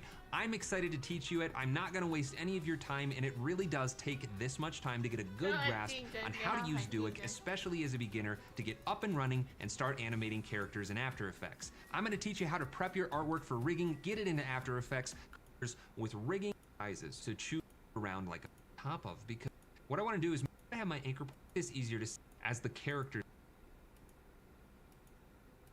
其实我在想呢，为什么 as well as all of the artwork, you'll see that every on their own animate walk cycle, both cycle if your character's moving in the wrong direction. Now the other thing we can change is the walk type. So let me change the walk speed back to 100. I can go from realistic to dancing, and this is going to have kind of a double bounce walk cycle, which is a little bit more cartoony. It adds more personality. It's really fun. I'm going to change that back to realistic and close up walk cycle. We'll take a look at the run cycle in a little bit. Next up is the individual limb adjustments. So for the neck and head, I could go in, I could change how much the head is bobbing up and down, or how much the neck is swinging back and forth. These are all parameters that influence how the walk cycle happens. They're not used to pose your character. If you want to change the pose of your character, you could re-enable your controllers and change them. So I could grab this position for the body controller and drop it down a little bit, or maybe shift it forward and rotate him forward a little bit. And everything is going to dynamically update. It's not breaking any part of the walk cycle. So I can not swing going drag him with Matic, but basically IK is what allows us. Yeah, that's working pretty well. Maybe I'll shift his body forward even further into the run for a couple of cycles. What we need. So I'm going to open here, go to in the back order. Ready? Get up to ID, but we'll talk back to 100.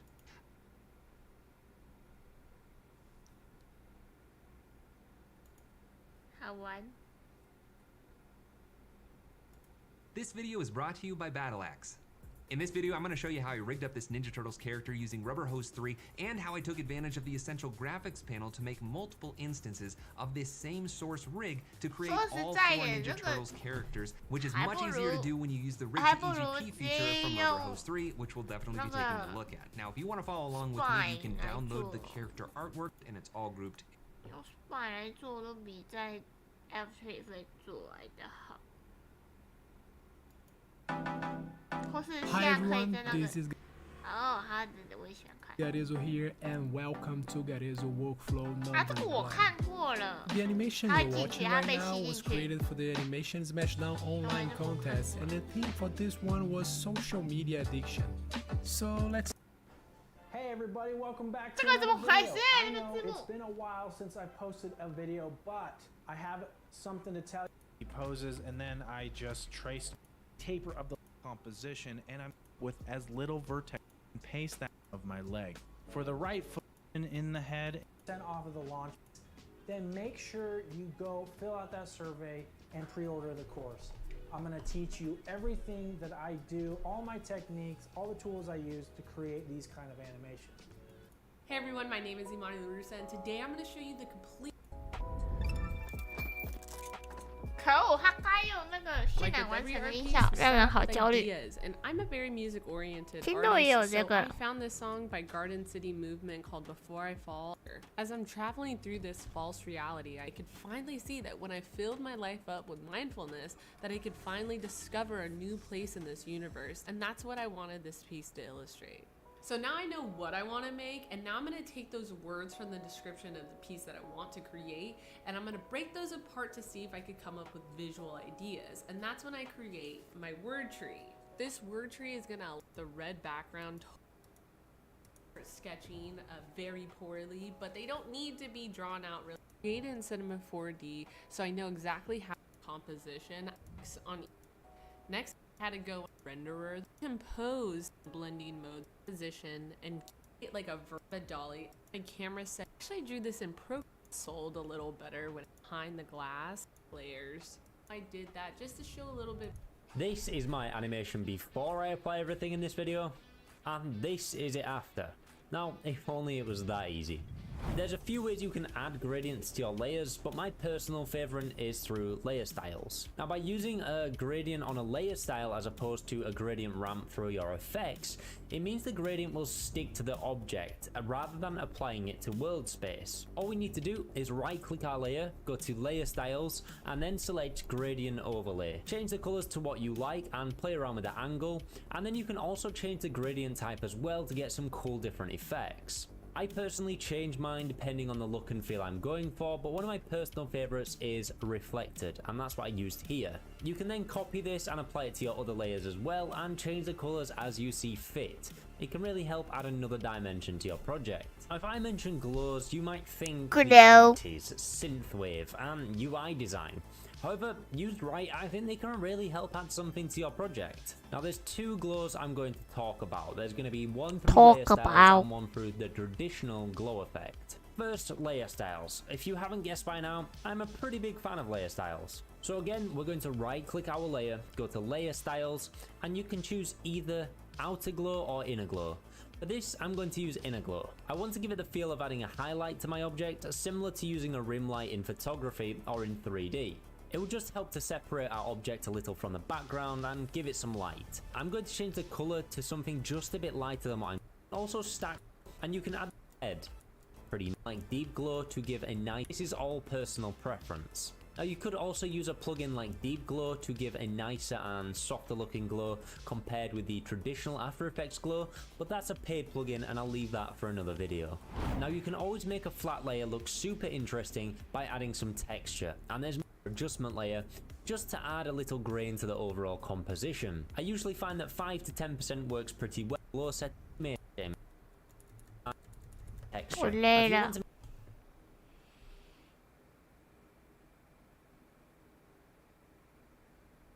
I hope you're nice and comfy because this is a super stacked video. Take a look at that time. We're not talking about 5, 10, 15, 20, or even 25 effects this time. We're talking about 30 effects built right into After Effects. Oh my goodness, how many times am I gonna say effects in this video?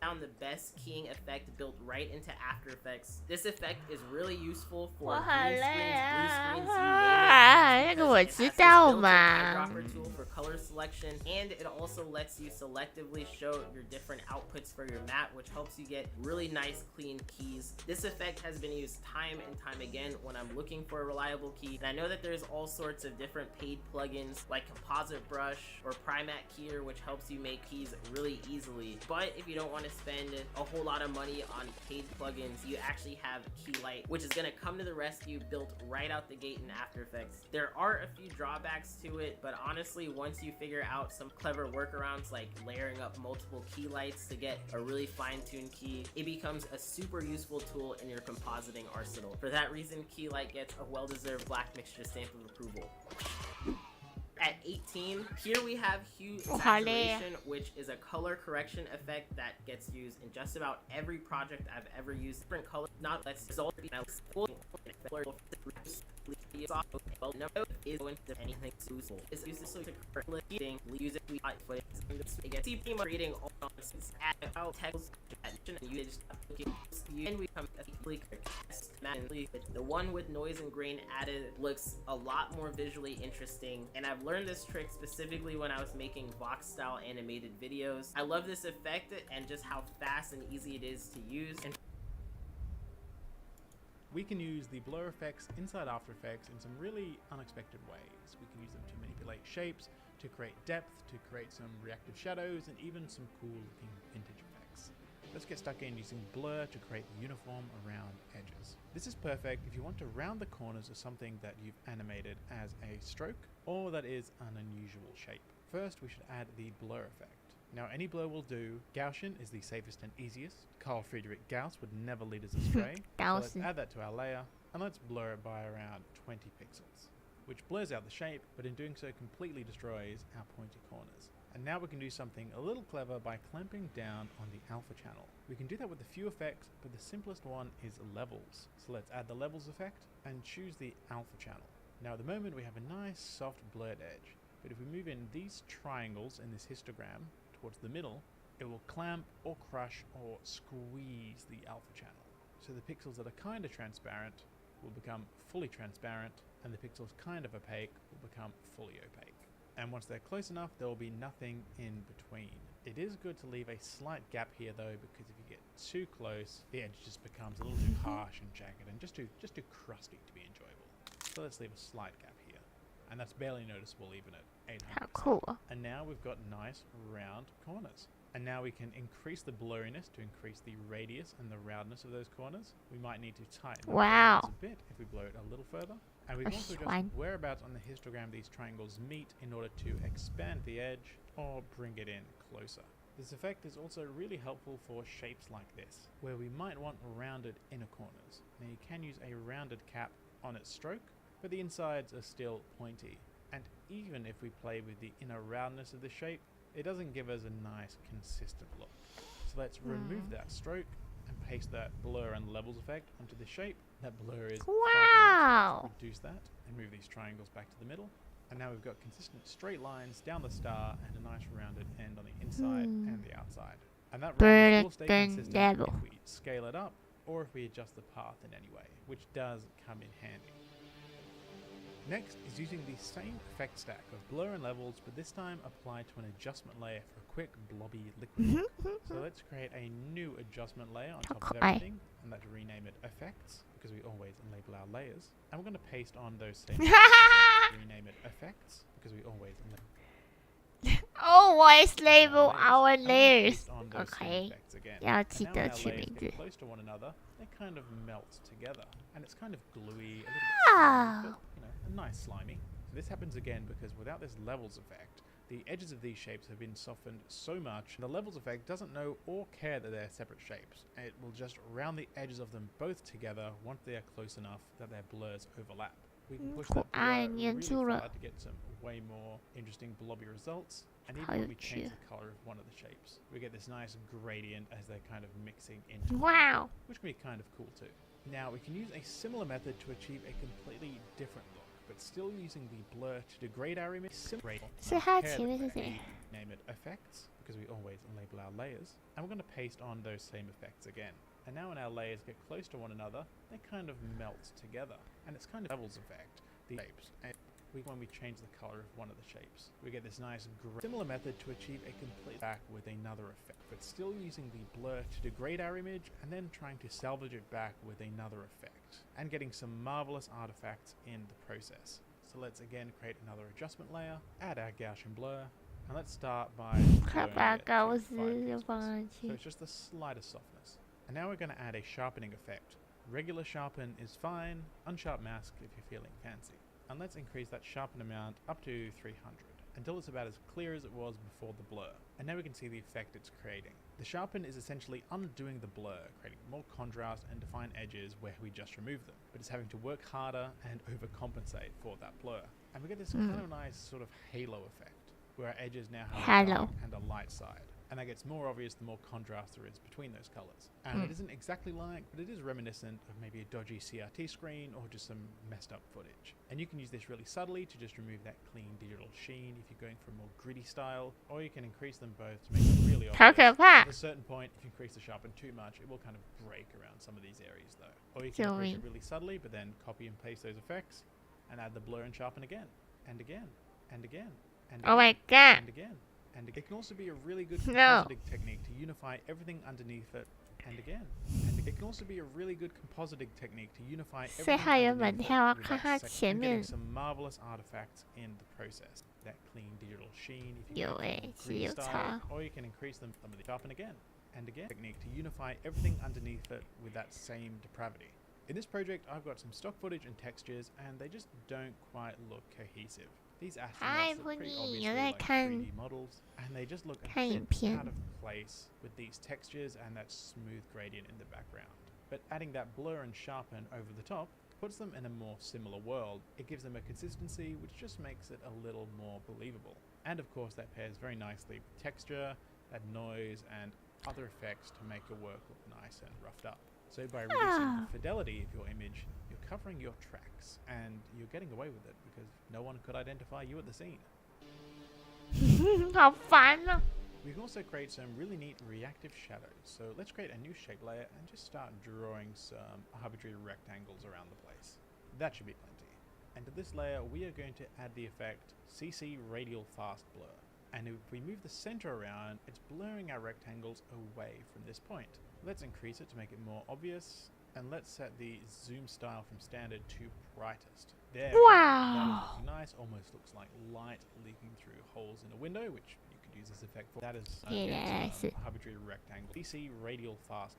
Let's increase there, use this effect. And then add the effect C. If you want a different color shadow to your shapes, we can add a fill effect. And then add the effect CC Composite back over the top as well. Now we've got some shadows. And to attach that center point to another layer, all we need to do is Alt or Option click the stopwatch next to center, and then drag that pick whip up to the position property of that layer. And when we move that around, it looks like it is casting the shadows. Yes, hello? Sorry, I'm in the middle of a tutorial. No, I'm afraid I can't plug my Master Motion Design course at the moment. Yeah, despite the... I've seen the testimonials on BevMarriott.com. Yes, the Super Collab project did come out recently. It was a lot of fun. That was one of my favorites too. Alright, is that everything? Okay, bye-bye. Sorry about that. Let's get back to the... blur is the Rolls Royce of blurs. The Andrew Kramer of blurs. Andrew Kramer. The blur you get from an out-of-focus camera much more than other blurs. We have an absolutely wild cast of settings here where we can tweak the shape of the bokeh and the highlights. It's more realistic, more pleasing, just more satisfying. That satisfaction comes with a price, and that's processing power and render time. So keep that in mind if you need to make haste on a project. But the feature in camera lens blur that I'm excited about is the blur map. A blur map takes some reference footage, uses its black and white values to adjust which parts of the image are blurred or not. If they're white, it is the max blur in your settings. If they're black, no blur at all. And the greys are all somewhere in between. Now, I'm going to be going through the creation of this whole animation during an online session at Adobe Max this year. But I do want to show off how I used a blur map to create this focused effect and make it look like all the shapes on the outside are gradually going out of focus. And how you can create custom blur maps for your animations to get similar results. So starting with the animation already done, we need a blur map. So let's duplicate this tunnel main comp, call it tunnel main blur map, and go inside that duplicate. So what we want is our center layer to be one color, which will make it white, and then the layers beneath it to get darker and darker and darker. In today's video, I'm gonna show you an easy typography animation, which is blur. 他声音好不好听哦？ I want you to type in any text. 不是，他声音好尖哦。 What is up guys, Max here, and welcome back to another 2-minute tutorial. Now in today's tutorial, we're learning how to create motion blur inside of After Effects. Super simple, let's get started. Now this tutorial is for beginners. If you're experienced in After Effects, you will find no use for this tutorial, so just skip it, or find something more advanced on my channel, doesn't matter. But let's get back to the tutorial. So here we are in After Effects, and I have two animations that are exactly the same. It's just a circle going back and forth, just like that. Now, I want to add motion blur to one of these circles so we can see the difference. We'll click on Shape Layer 2, go to our effect controls right here, Effects and Presets, click, type CC Force Motion Blur, so CCF Force Motion Blur pops up, drag it onto Shape Layer 2. So now that we drag the effect on there, let's play it back and see what it looks like. As you can see, the new effect looks a lot smoother. You can see the blur going back and forth. This one still looks choppy. This one looks what you would see in a movie, you know, a little blur. It's nice. So if we can see right here, we stop it. The blur right here looks pretty good, but it looks a little gradiented. You can see the blur. This is a little more nice. So much blur. It's crazy number. The blur looks insane. There's just so much blur. It's like a ghosting effect. So that's a cool thing to play around with for all your videos. But that is how you add motion blur to your animation inside of After Effects. It's really simple. I use it on all my work. You'll see it in all my videos. And that's about it. That's a pro watching that.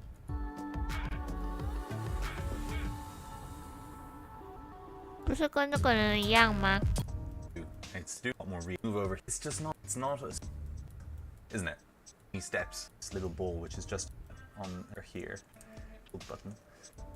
And right angle it to those. Actually, after enough of that is now all of the don't even useful. What we actually put more all here. It's so this you'll be able to get better looking VFX. Hi, welcome back to our channel, and I'm Marvinta, and I'm an animator and creative director here at when do changing for a solid color, looks not that and more just. So I would start using Adobe Animate and then continue that animation in Adobe Photoshop, and then finally are starting Adobe that look actually use Shutterstock for your references. And the other one, the free option is frame by frame. Of course, if you're gonna use references, you also need to be careful about. 我要看它的结尾。 And you could now adjust. Currently, you see here, there's some sort of mistake, right? You could adjust the floor height to the or at height, the primary lights, and that's it. This is now our animation. 头宝宝，我也想抱抱，我想睡觉了。 To animate the camera angles, I use After Effects. Time plus space equals the potential for motion. Without time, there's no when. And without space, there's no where to move. Today, we're going to take a closer look at spacing because learning more about spacing is what drastically improved my animation skills within a short period of time. So, in this video, we're going to take a look at the 4 basic types of motion that you can use to animate anything you can possibly think of. Okay.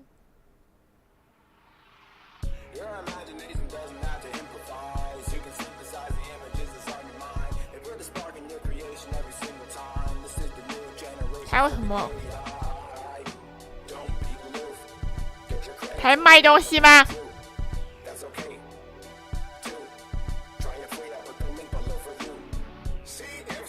什么？还有什么在饶舌？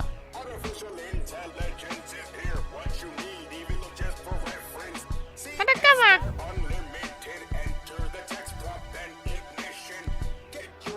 他干嘛？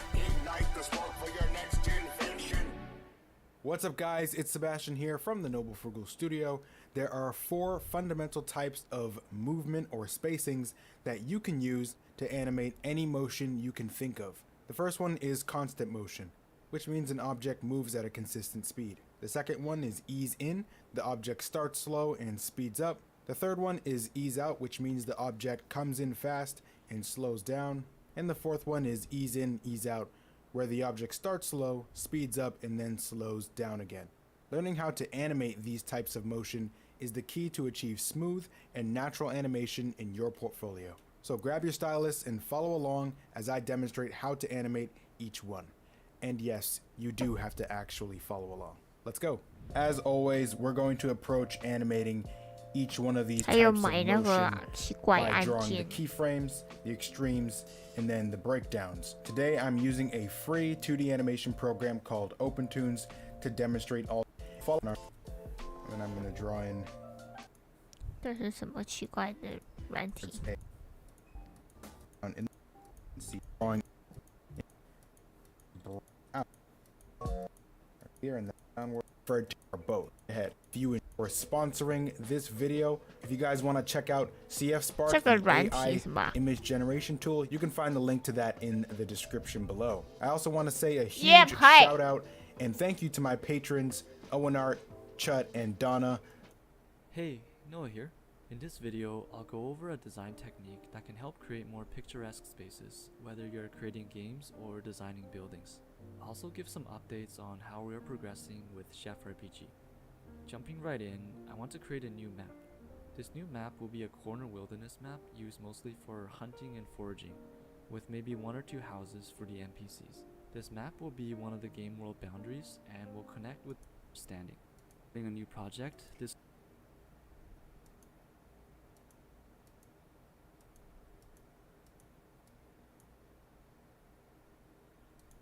rather than individual assets and throwing them together. 他是中国人，他会写中文。 based on the initial drawing. Also useful not just to get design shot spaces in to rework the cleaning up the different parts of the game. 他是中国人 is a huge part. 我要看那个人是谁？他看他写中文呢，我肯定是要看那个人是谁。姐姐。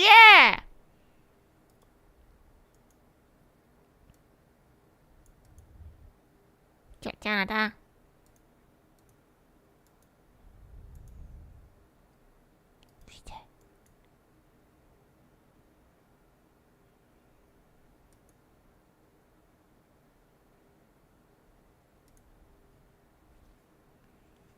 对呀、他写顺丰蔬果，他果然是中国人。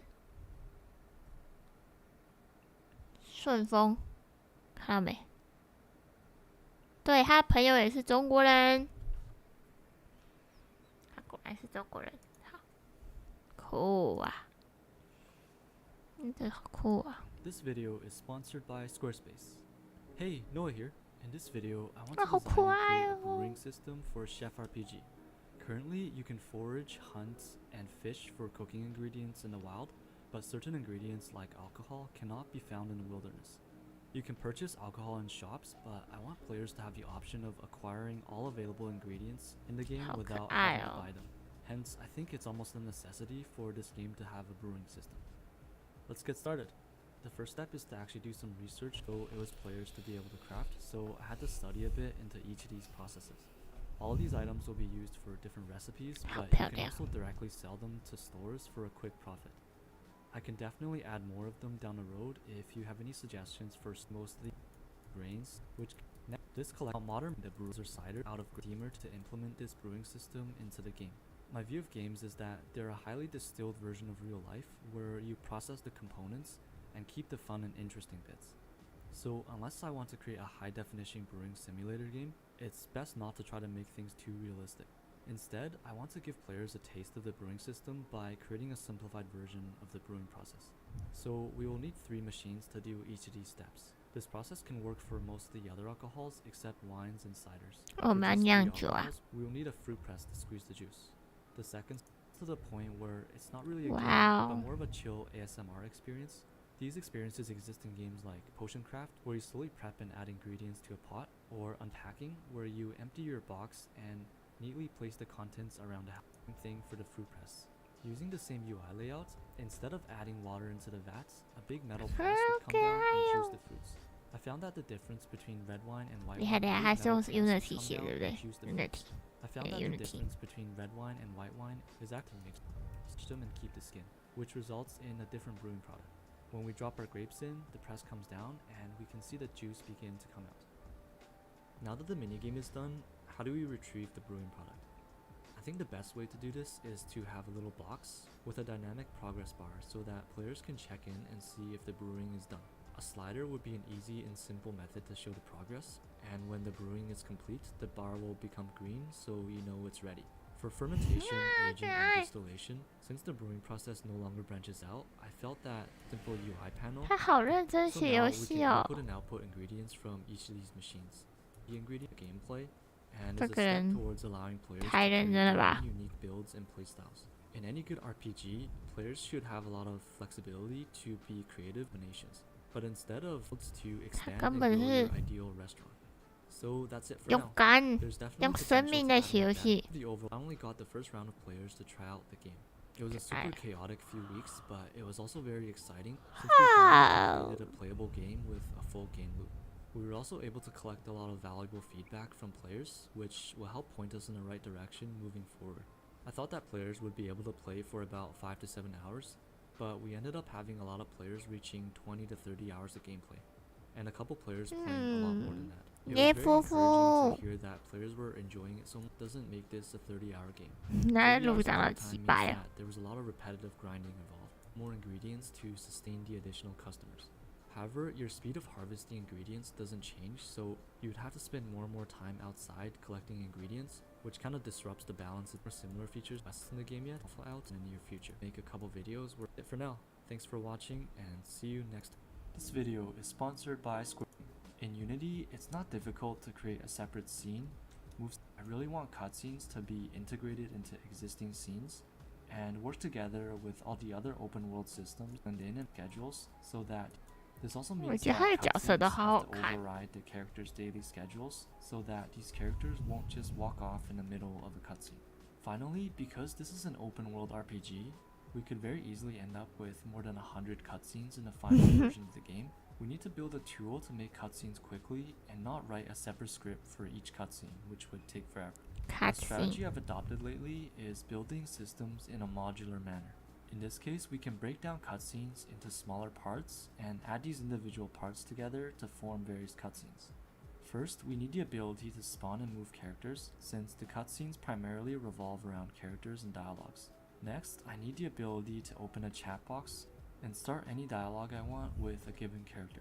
Those are the two main segments of cutscenes. After that, some other features I thought would be useful are letterboxing, emojis, the ability to open and close doors, hide and show objects, and the ability to automatically change scenes, say if a cutscene sequence requires more than one map. I want to build a tool where I can take any of these individual segments, combine or reorder them in any order, and create a wide variety of cutscenes. After a lot of coding, I end up with this tool where I can create cutscenes.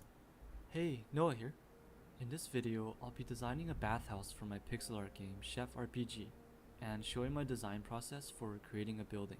Before I started game dev, I used to compete in a lot of architecture competitions in my spare time. I love doing competitions because you have the freedom to choose a competition topic that interests you and compete against designers from all over the world with their creations. I've learned a lot of valuable design skills through competing in international architecture competitions, and I'll be using the process I've developed over these years to create this bathhouse. I hope this video...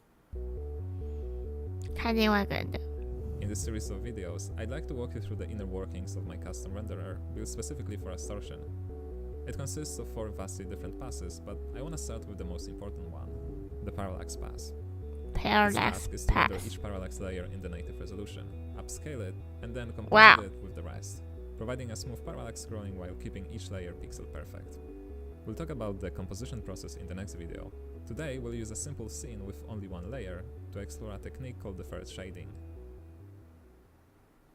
We start by rendering all opaque objects into a so-called G-buffer. In this case, it consists of 2 textures.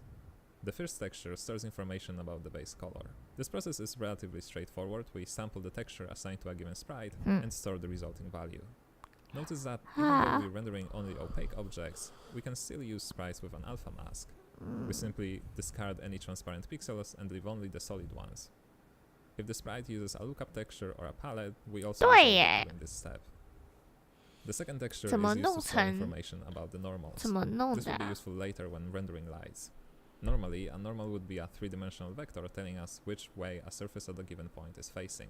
But since we're working in 2D and our meshes are flat, all normals would simply face towards the camera.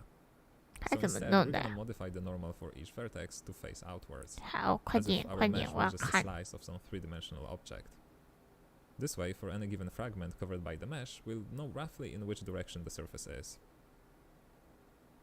Before we save our normals into the G buffer, 1.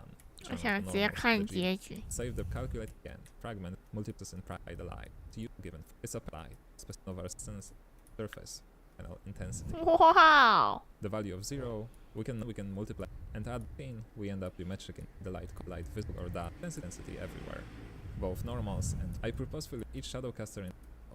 Instead, it uses the stencil buffer area untouched. We can create these meshes offline for any sprite that needs shadows or the object. They're normal. 这样子 pixel 点阵游戏反而更难做了。 If the gets this, the inside the original a shadow is itself fixed value to the stencil buffer. We can also increment it. 这个好厉害。 It starts from. With video games, sometimes we need our character to look different depending on the situation. For instance, these 3 white pixels. 这个好厉害啊！总之也订阅一下。 This may look familiar. Half a year ago, I showed you the prototype of a velocity buffer, an idea of faking physical interaction with foliage on a shader level. And believe me or not, to this day, people reach out to me asking if I could share it. The problem is that in this old video, I used some smoke and mirrors to make it work. Only the x-axis was supported, the camera couldn't move, only one thing could interact with foliage. But when working on my line simulation, I finally fixed all of this. So today I'd like to share it with you. It's available as a package on my GitHub. You can take a look at the shaders, the source code, or just use it in your game. Let's take a look at how to use this thing. We're gonna start with this scene, nothing special here. I'm gonna create a new material with my grass shader and assign it to the grass and flowers. Among many different moves that you can implement as a part of platform movement, there is one particular that stole my heart. Great platformers need a responsive animated jump. In search of this, game developers have discovered many tricks and techniques. Making an object jump in Unity seems like it should be fairly straightforward, until you actually try to do it. This isn't because it's a very difficult or complicated thing. Celeste and Super Meat Boy are considered to be the gold standard of 2D platforming. That's because they go beyond just a simple directional movement and a satisfying jump. They're good platformers because they use a lot of invisible tricks in their physics in order to create the illusion of tight controls. I recreated all of these invisible tricks in this Unity player controller, and I'm not only going to tell you how it works, but you can also go and download the source code from the description below, completely free to use in your game. This controller is using entirely custom-made physics. As you can see, no rigid body or colliders in sight. Anyway, let's jump in and cover these invisible and... Now we've done a lot of different videos on combat like shooting or strategy, but one thing that we've never done is... 还进不出片呢。 Hello, welcome to the first tutorial done by Brackies. Hello everyone, hello everyone, hello everyone, hello everyone, hello everyone, and welcome to this video. Hello everyone, it's me. Hello everyone, Happy New Year, yo dog. Hello everyone, hello everyone, hello everyone, hey everyone, hello everyone. Hello everyone. As you can probably guess from the title of this video, we have some news that we would like to share with you. This is pretty crazy, so I'm just gonna come right out and say it. This is our last video. Yeah, I know that sounds really dramatic and you probably have a bunch of questions, so I'm gonna do my best to answer them. Let's start with the why. First of all, I just want to be very clear that this decision does not come from a negative place. Nothing in particular has prompted us to stop, no one is mad at anyone or anything like that. The reason why is simply that it's time for us to move on to new things. Personally, I've been making YouTube videos on game development for almost 8 years now. That's a long time. I was 12 when I first picked up Unity and 15 when I started the channel. So I've spent a lot of my younger years trying to make game development more accessible. And it's been I have been in love with animation ever since I was a kid. There's just something about the ability it has to transport you to vast different worlds, have you crying in one scene, and Blender 的 movie。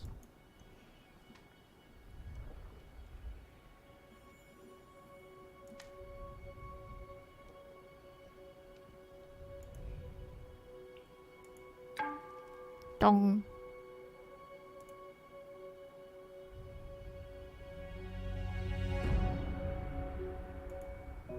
好想放大哈，它的这个长宽比量很想放大。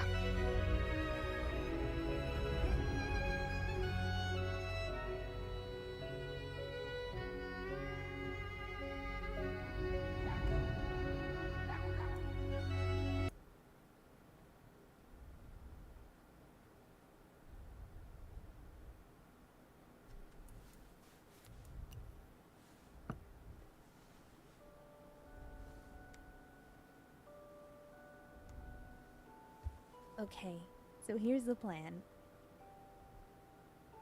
We keep living happily together. We keep baking and baking and baking.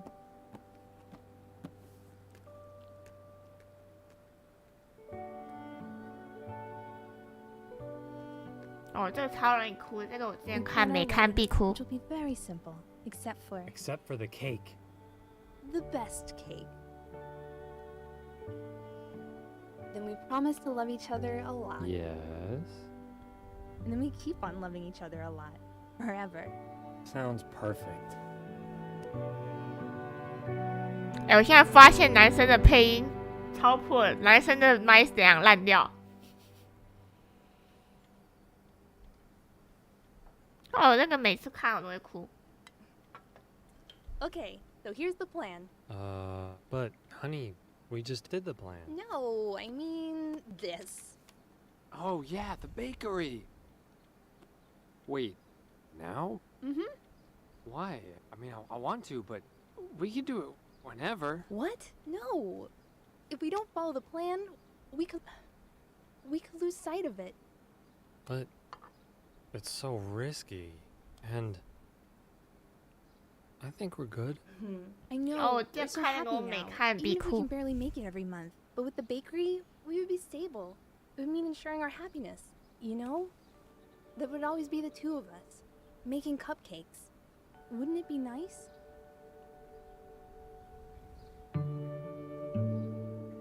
You're nice. Do you think we can do it? 起司，超浓起司。 Of course.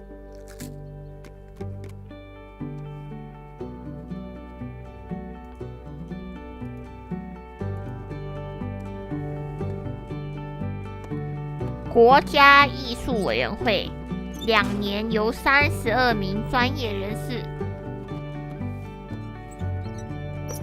，2年。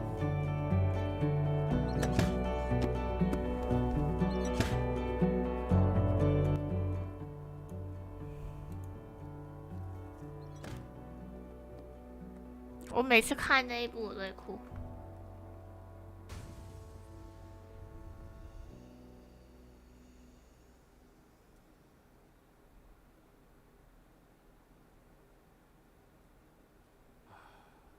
I'm so sorry. It's okay. We'll figure it out. How? No oven, no cupcakes, no money. We can't just buy another one.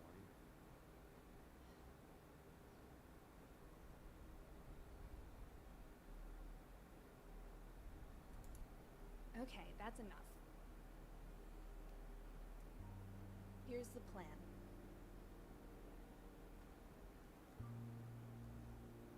他跑去找工作。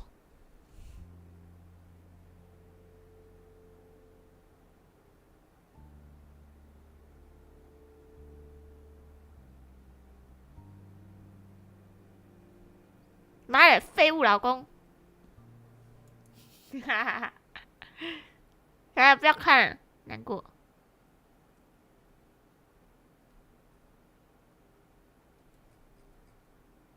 哎，我不是原本在看 tutorial 吗？好。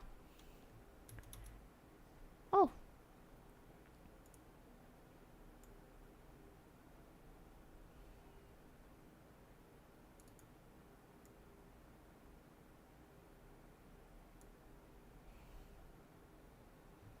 生气了，我要直接用我的插件。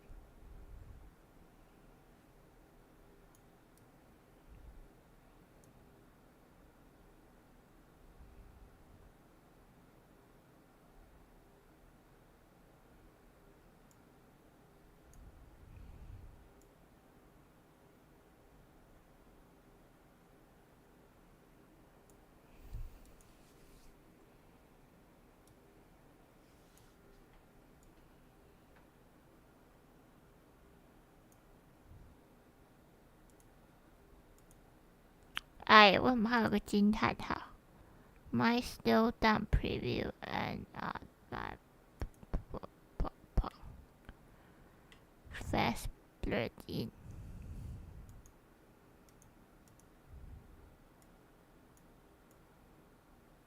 为什么他没有照着我的时间点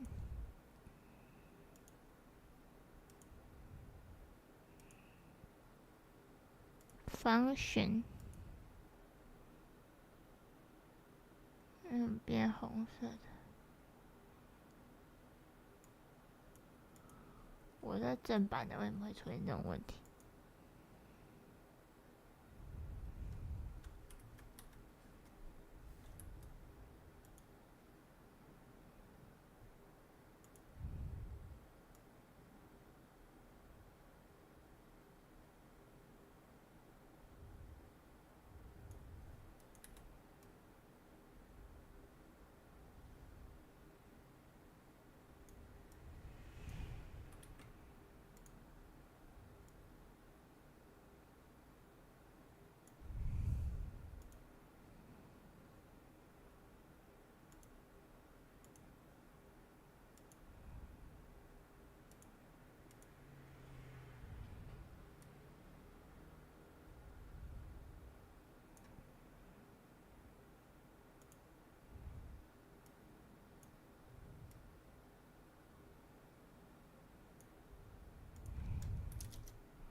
？position。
Fast blooding， 移什么呀？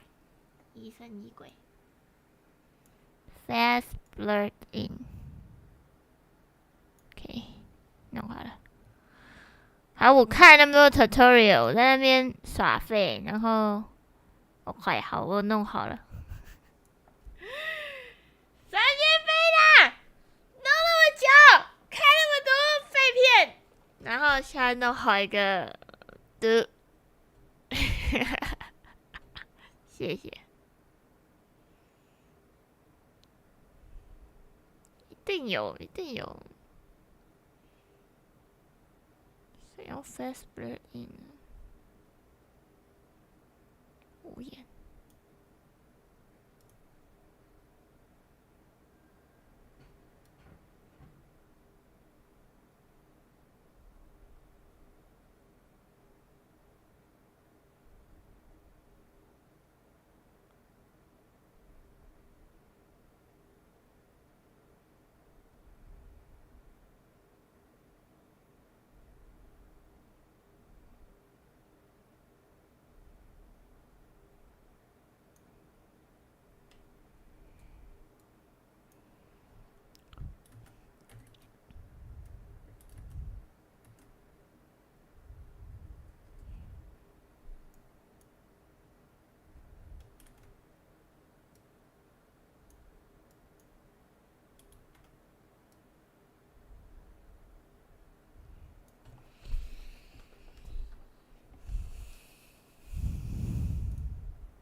Facebox Blur。Facebox Blur。Big Pack。Fast Blur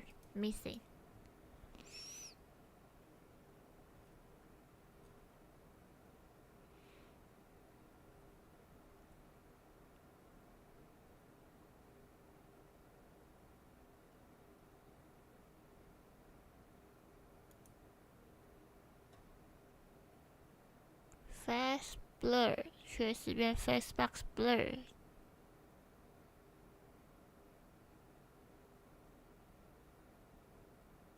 哦，已经变成 Facebox Blur。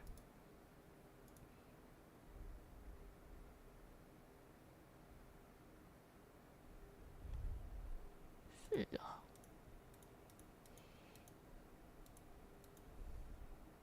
Fast Blur 已经被取消了，难怪它这个插件。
是吗？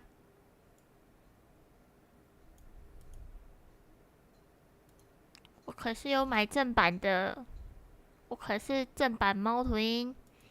那为什么？7天前买的。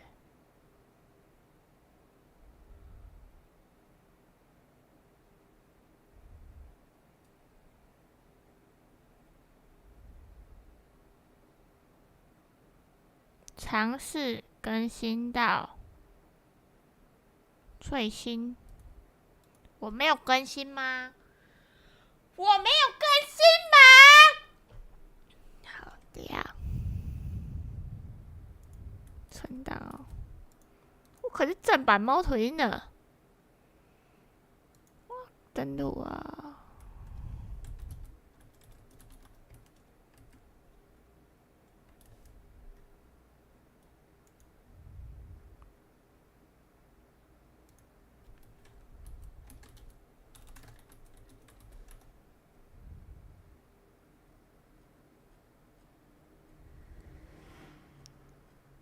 我把账号密码放哪？北七。花姐自己把账号密码放哪？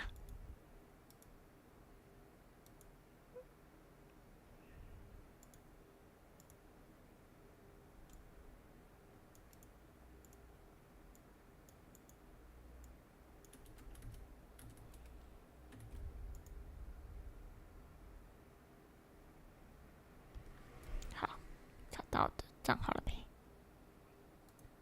我的下载，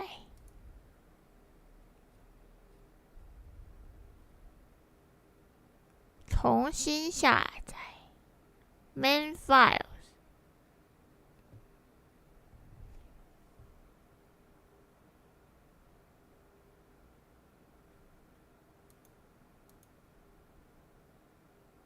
是怎样？我太久没有更新了，是不是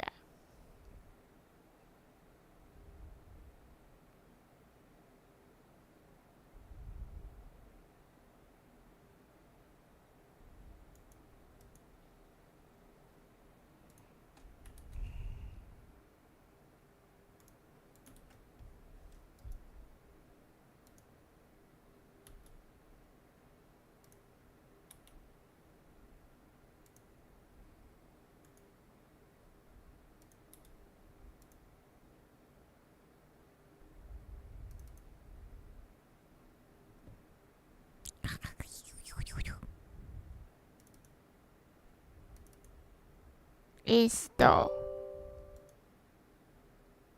Next Accept。 好啦，我知道啦，它就先关掉 F3，OK 啊，关掉了，关掉了，你满意了没啊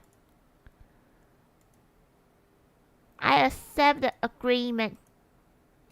耶普，哎呀，你在跳舞那么开心，快要累死了。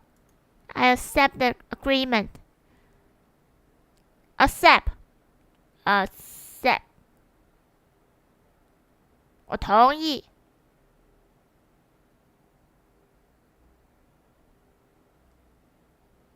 Finish. 再打开一次。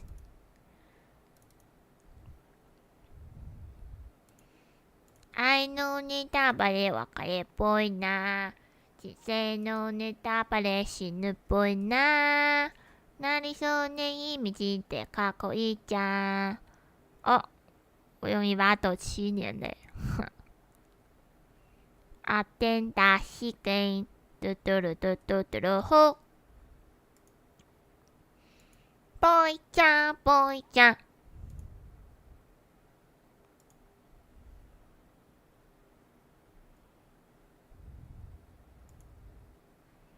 神っぽいな。愛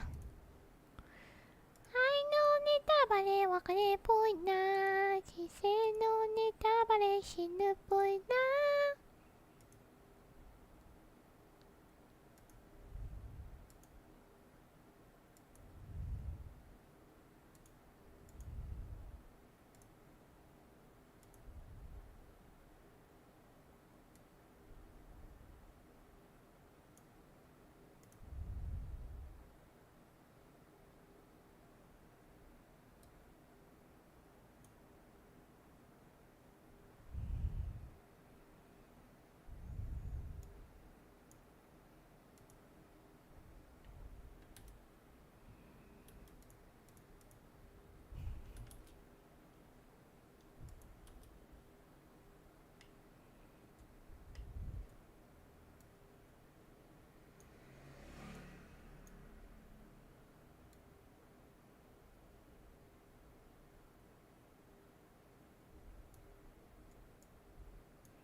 还是一样啊。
还是往上它的 position 是往上。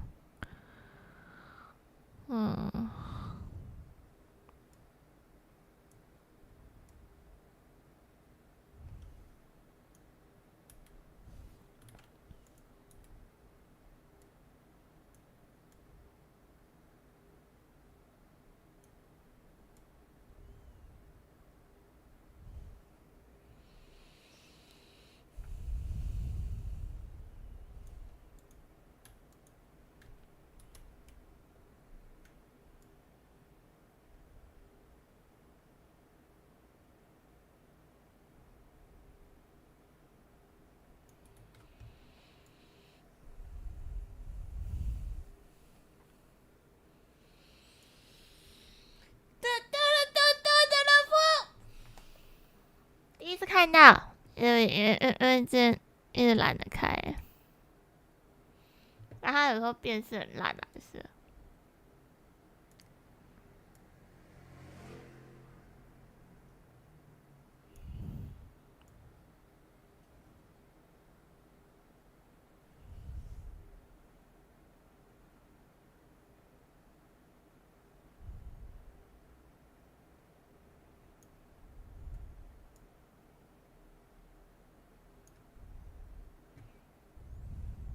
想睡一下觉，睡一下。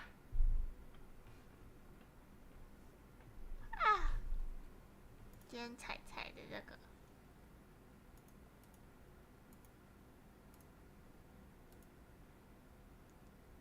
彩的节目在晚上8点。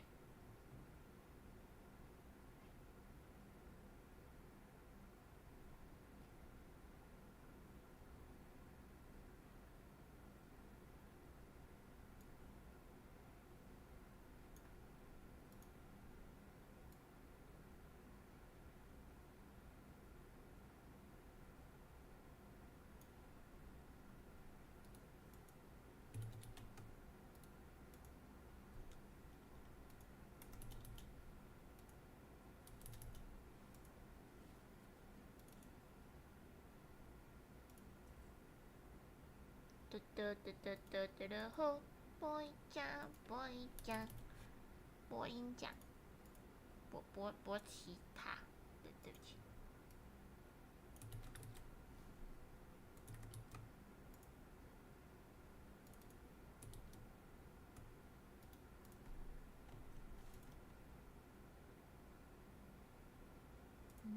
就觉得有点。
是 Faxbox。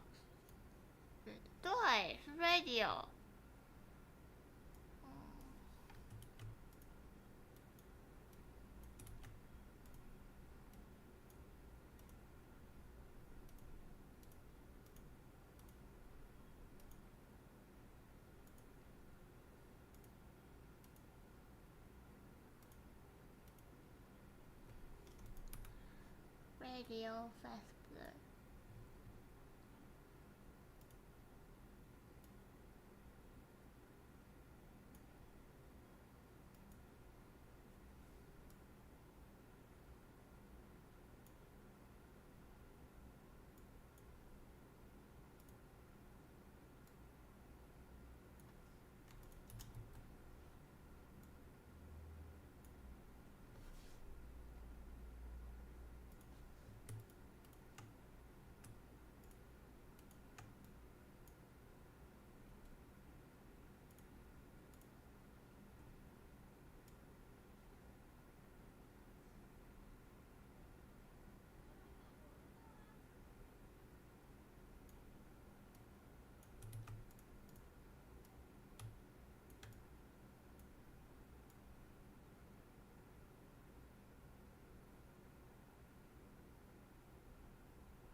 咚咚咚咚，然后 Oh my god。愛のネタバレ分かれっぽいな。人生のネタバレ死ぬっぽいな。何それにじんでかっこいいじゃ。それを単語発展大事件。OK。做那么少，谢谢啊！做那么久还做那么少，干你啦！很累啊，很累啊！做那么久还做这么一点点。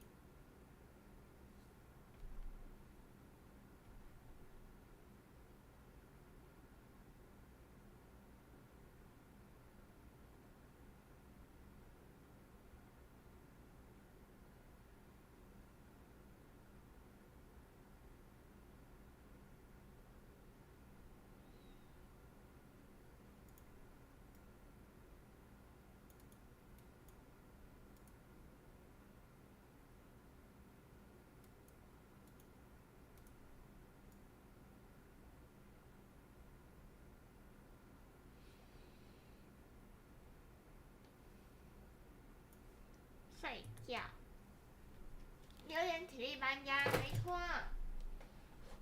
我要在这里睡觉，可是我没有带体力板，体力板在我身上，体力板记下来。最后一次用体力板，把体力板拿下来。好热 ，fuck，热。现在又一百天。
今天晚上8点夜采的节目。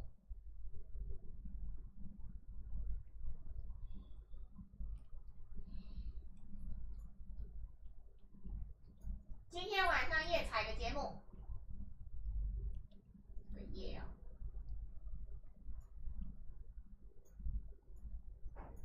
今天晚上8点要一起来看哦。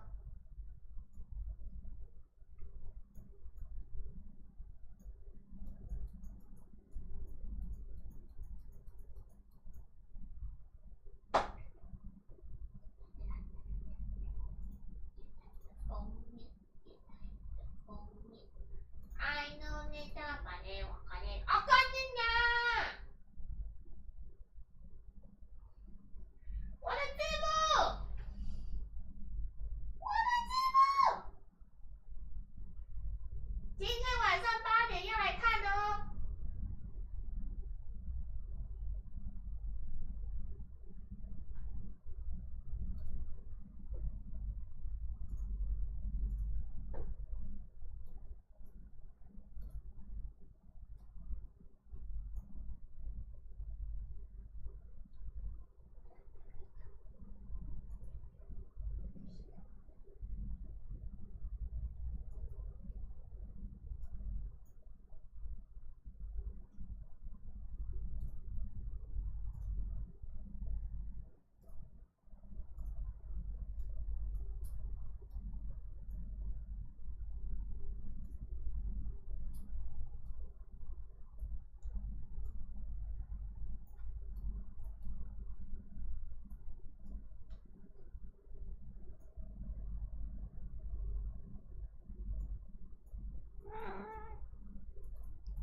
偷偷睡觉。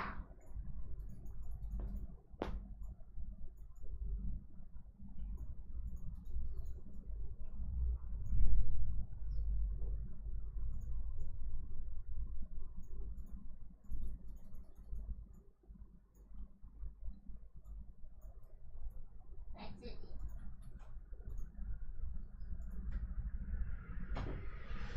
今天。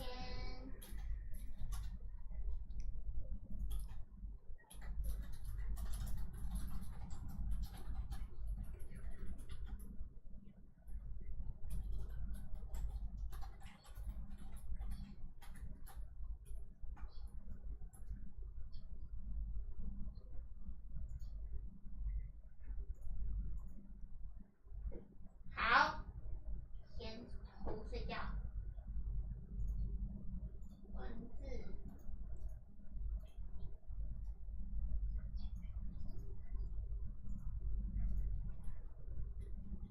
偷。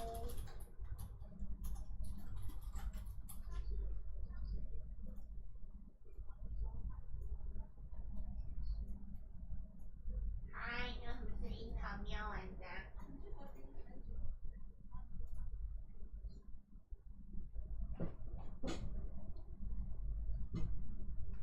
然后睡多久不知道。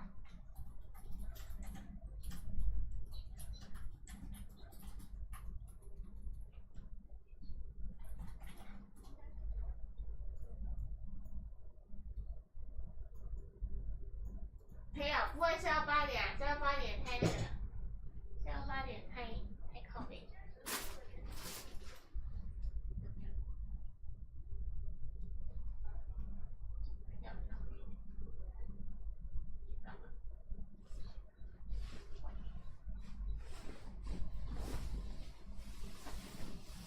为什么家门口有人啊？要打开门跟他说干你啊！谁站在这里冲我笑啊？没有没有这样。打开门跟他说干你啊！你先冲我笑。吓死了！住这里8加9，8加9猫头鹰。打开门，赶紧要先冲我笑。我家门口有人啦！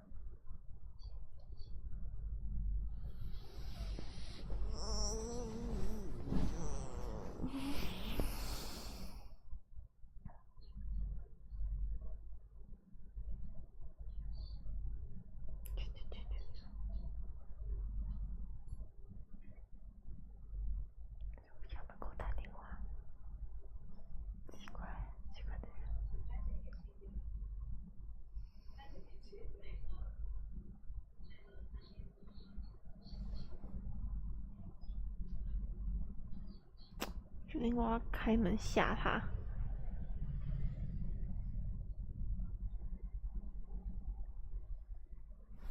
我要开门吓他，说看你啊，在我校门口讲电话，你怎样哈？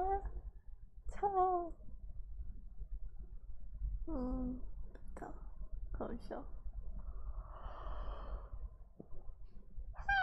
啊！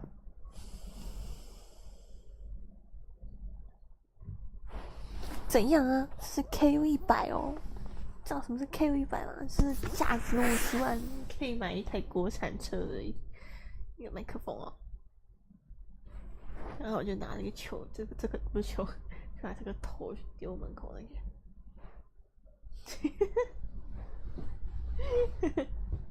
我拿国产车丢你哦。哪有你打败你我可以不拿？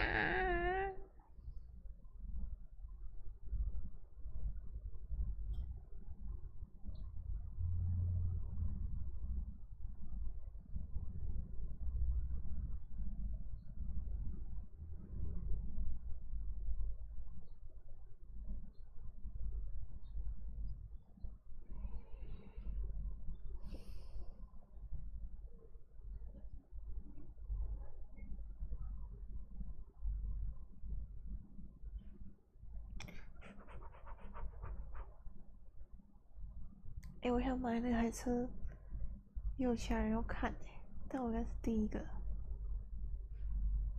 我应该是第一个。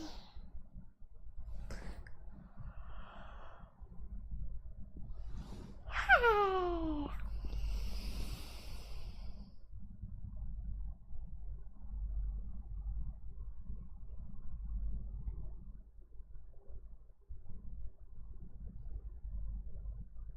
看一下我有没有碰碰。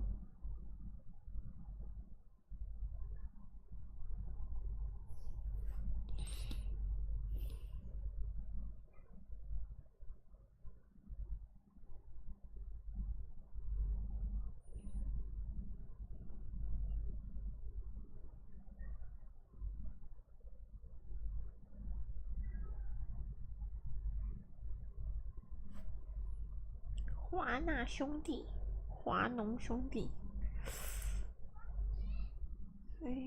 华农兄弟超华纳兄弟，哈哈！拜托不要在我家门口一直在那边玩，你讲话我就你要拿 Q100丢我们头。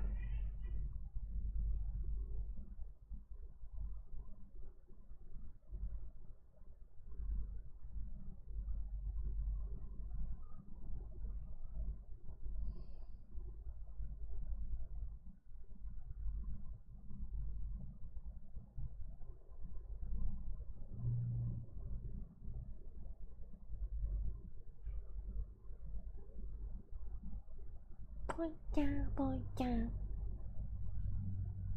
嘟嘟嘟嘟嘟嘟呼，卡米 boy 家。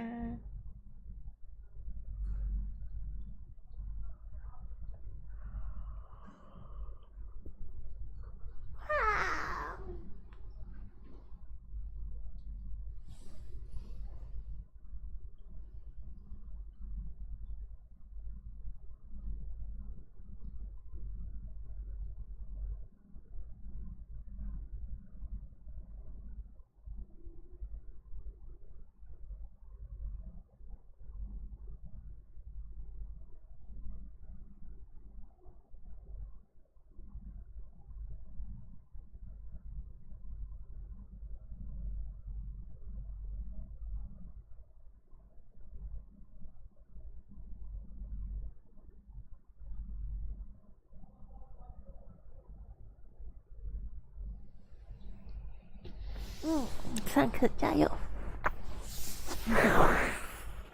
麦不会炸吧？我在楼下没有听麦的习惯。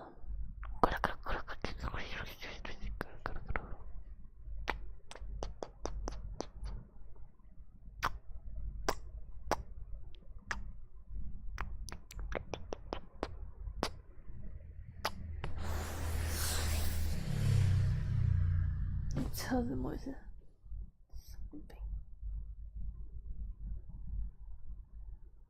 看淘宝，我最喜欢看淘宝。您购买的宝贝正在运输中。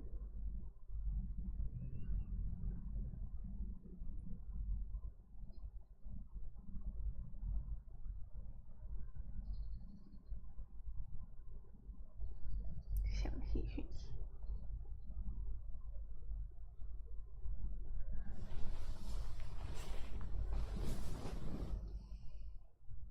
哈，捷运舱以签收也太快了吧！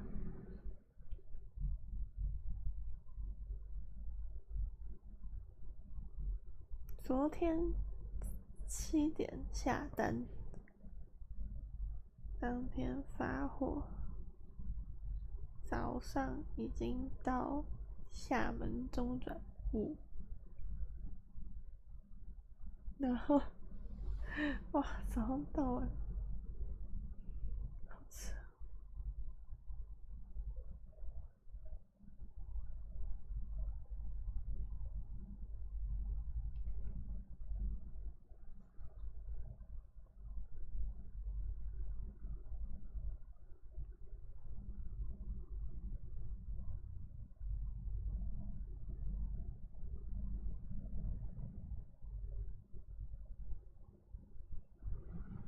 昨天7点下单，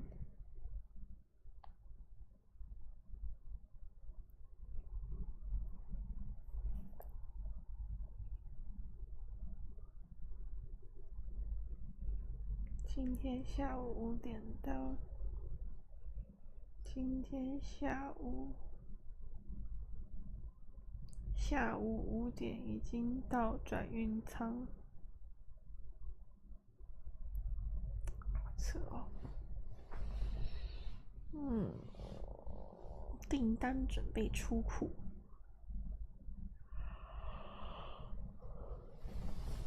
好，就在10分钟前，他准备要坐上海运的船了。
什么啊？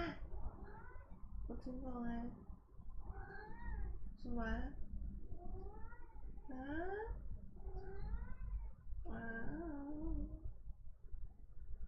干嘛？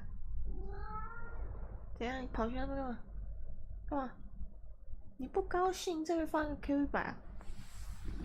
你不高兴哎？啊？怎样？你对 Q100有意见是不是？你的枕头被睡走了，我的枕头呢？为什么枕头上睡的是一条 Q100？我的位置呢？干嘛一定要是我枕头？神经病！懒猫啊啊！想睡枕头是不是？没有位置啊？没有位置哦，没有位置哦，只有一只胖子哦。打屁屁，打屁屁，哦，屁屁好臭，臭。那个脸，天哪！床上都是你的猫砂，夸张。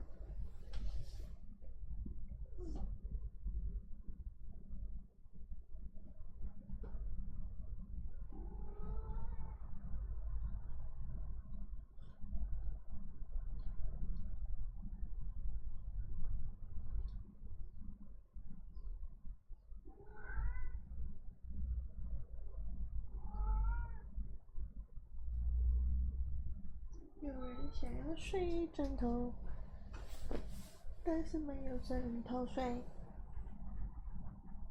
呀，冲撞的过山车。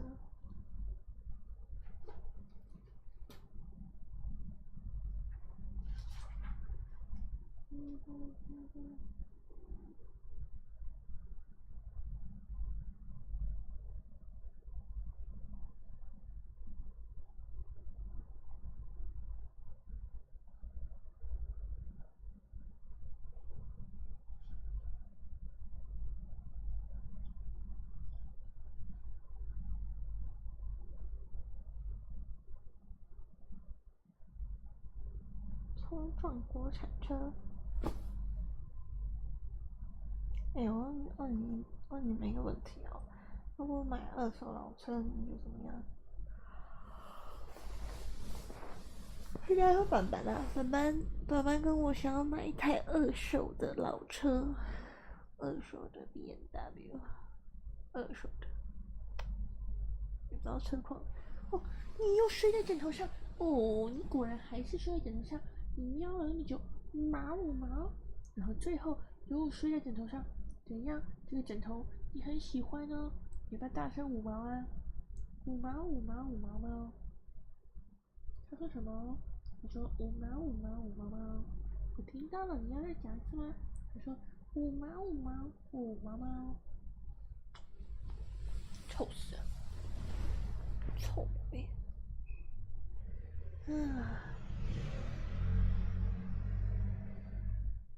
二手特斯拉好像没什么二手车了吧？特斯拉，对，因为我都没有二手特斯拉。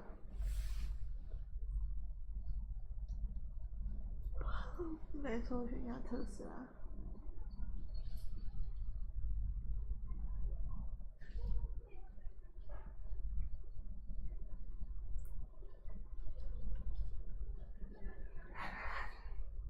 什么狗？原来有人卖了特斯拉，还卖168万，也太贵了。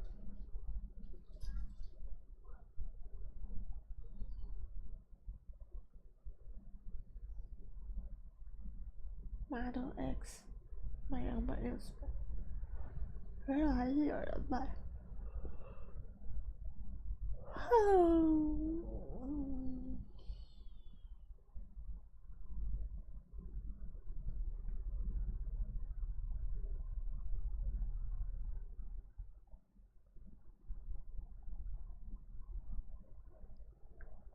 我要换大电。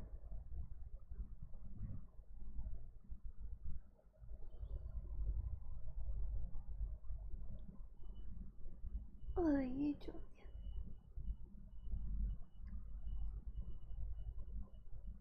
因为电池瑕疵都有换。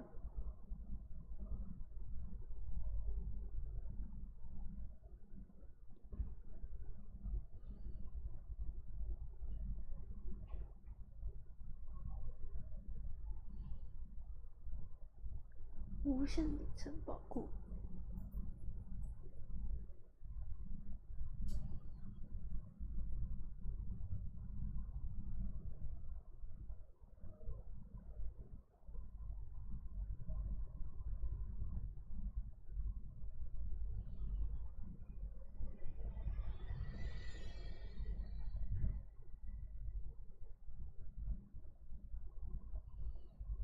飞蛾定500什么意思？这个好凶哦！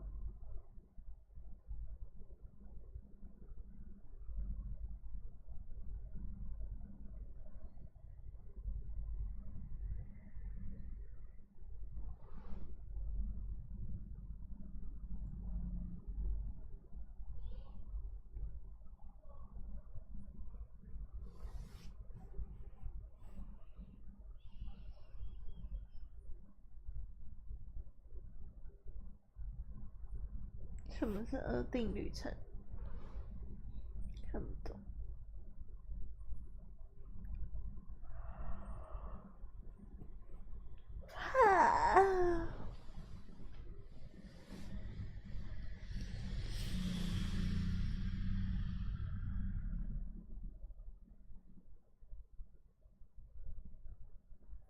俄罗兔斯很贵。哎、你为什么要翘手手哦，宝贝？你翘什么手手？我要拍起来，我北齐也丑死。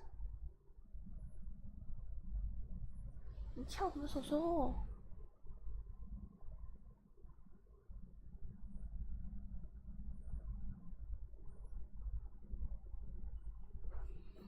很丑哦，狐猫。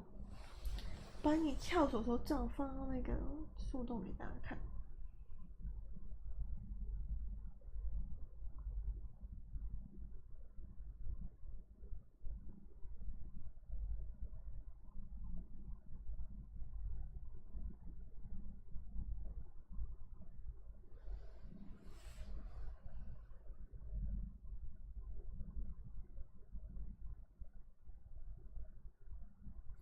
翘手手，好丑！你为什么要翘手手？哎呦，你撞到头了！我问你撞到我的手，我要吃掉你！吃掉猫牌。什么是猫牌？这是这弗拉德变成猫牌。哇，好吃哦，好吃不吃？哇，滚，弗拉宝贝！臭死！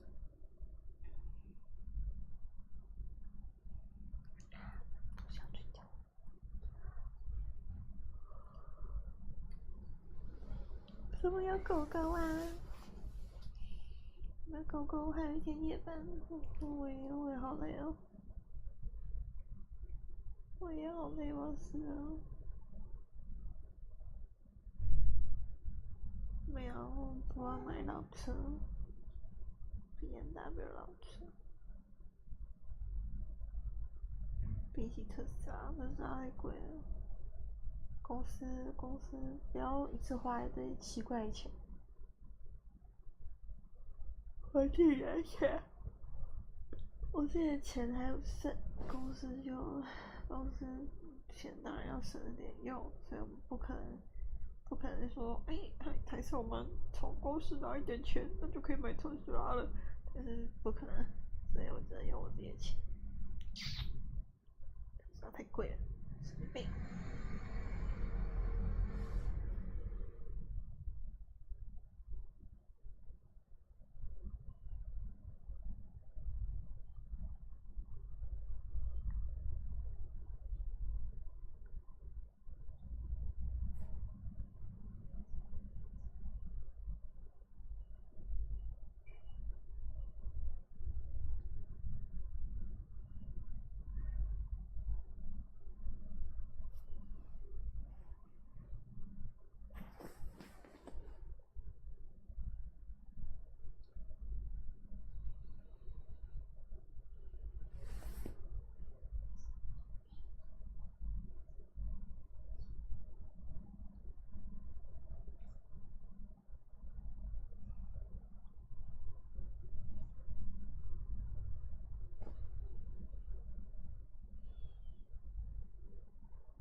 已售出167万特斯拉167万就售出。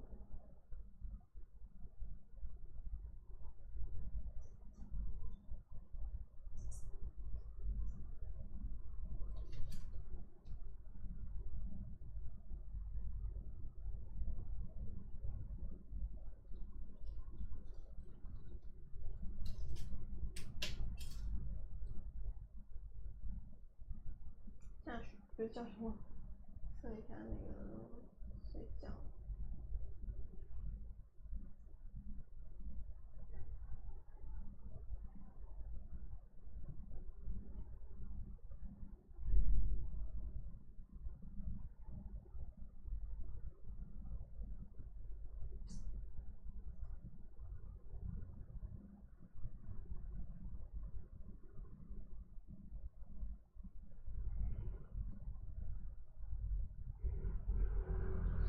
好，睡觉，睡到7点，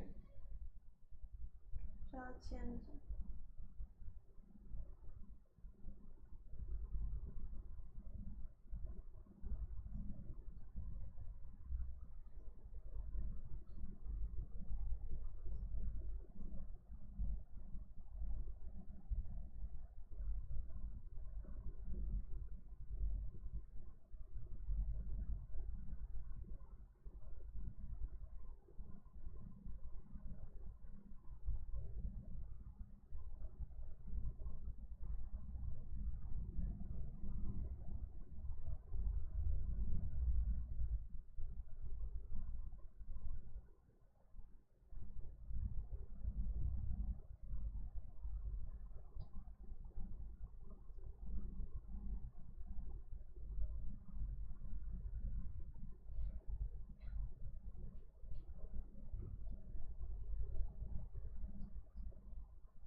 吵架，然后睡觉吗？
看。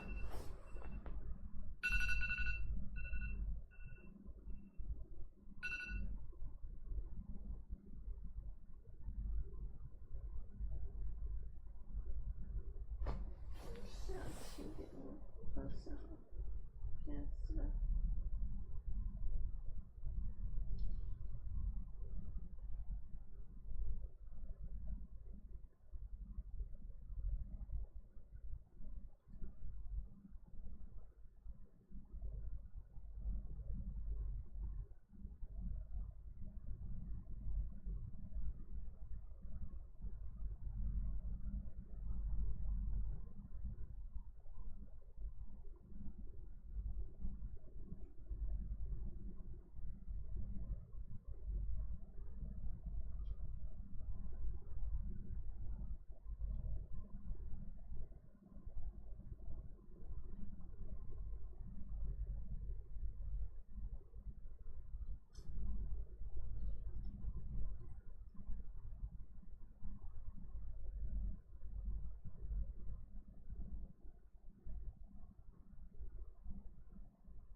我要起床了，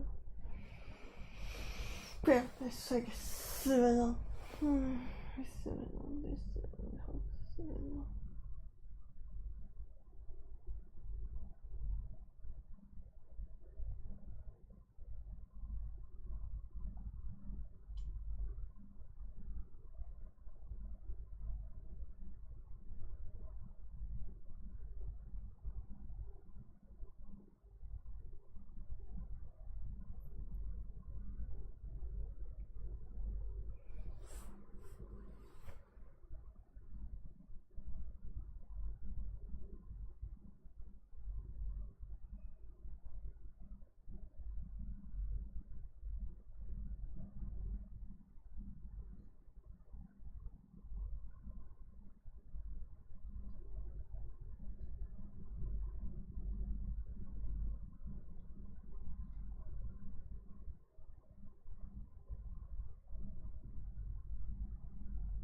分钟，好4分钟。25分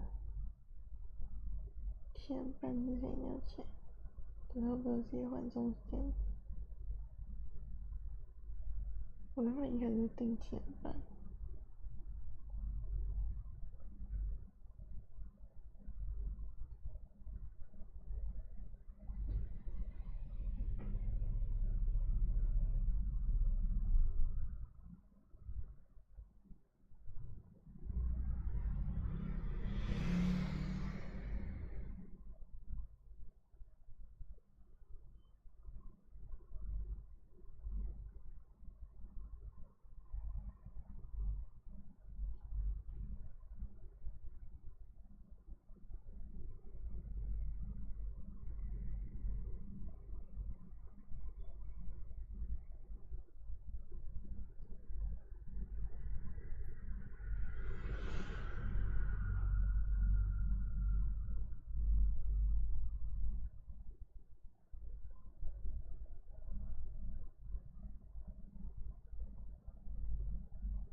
下播，下播，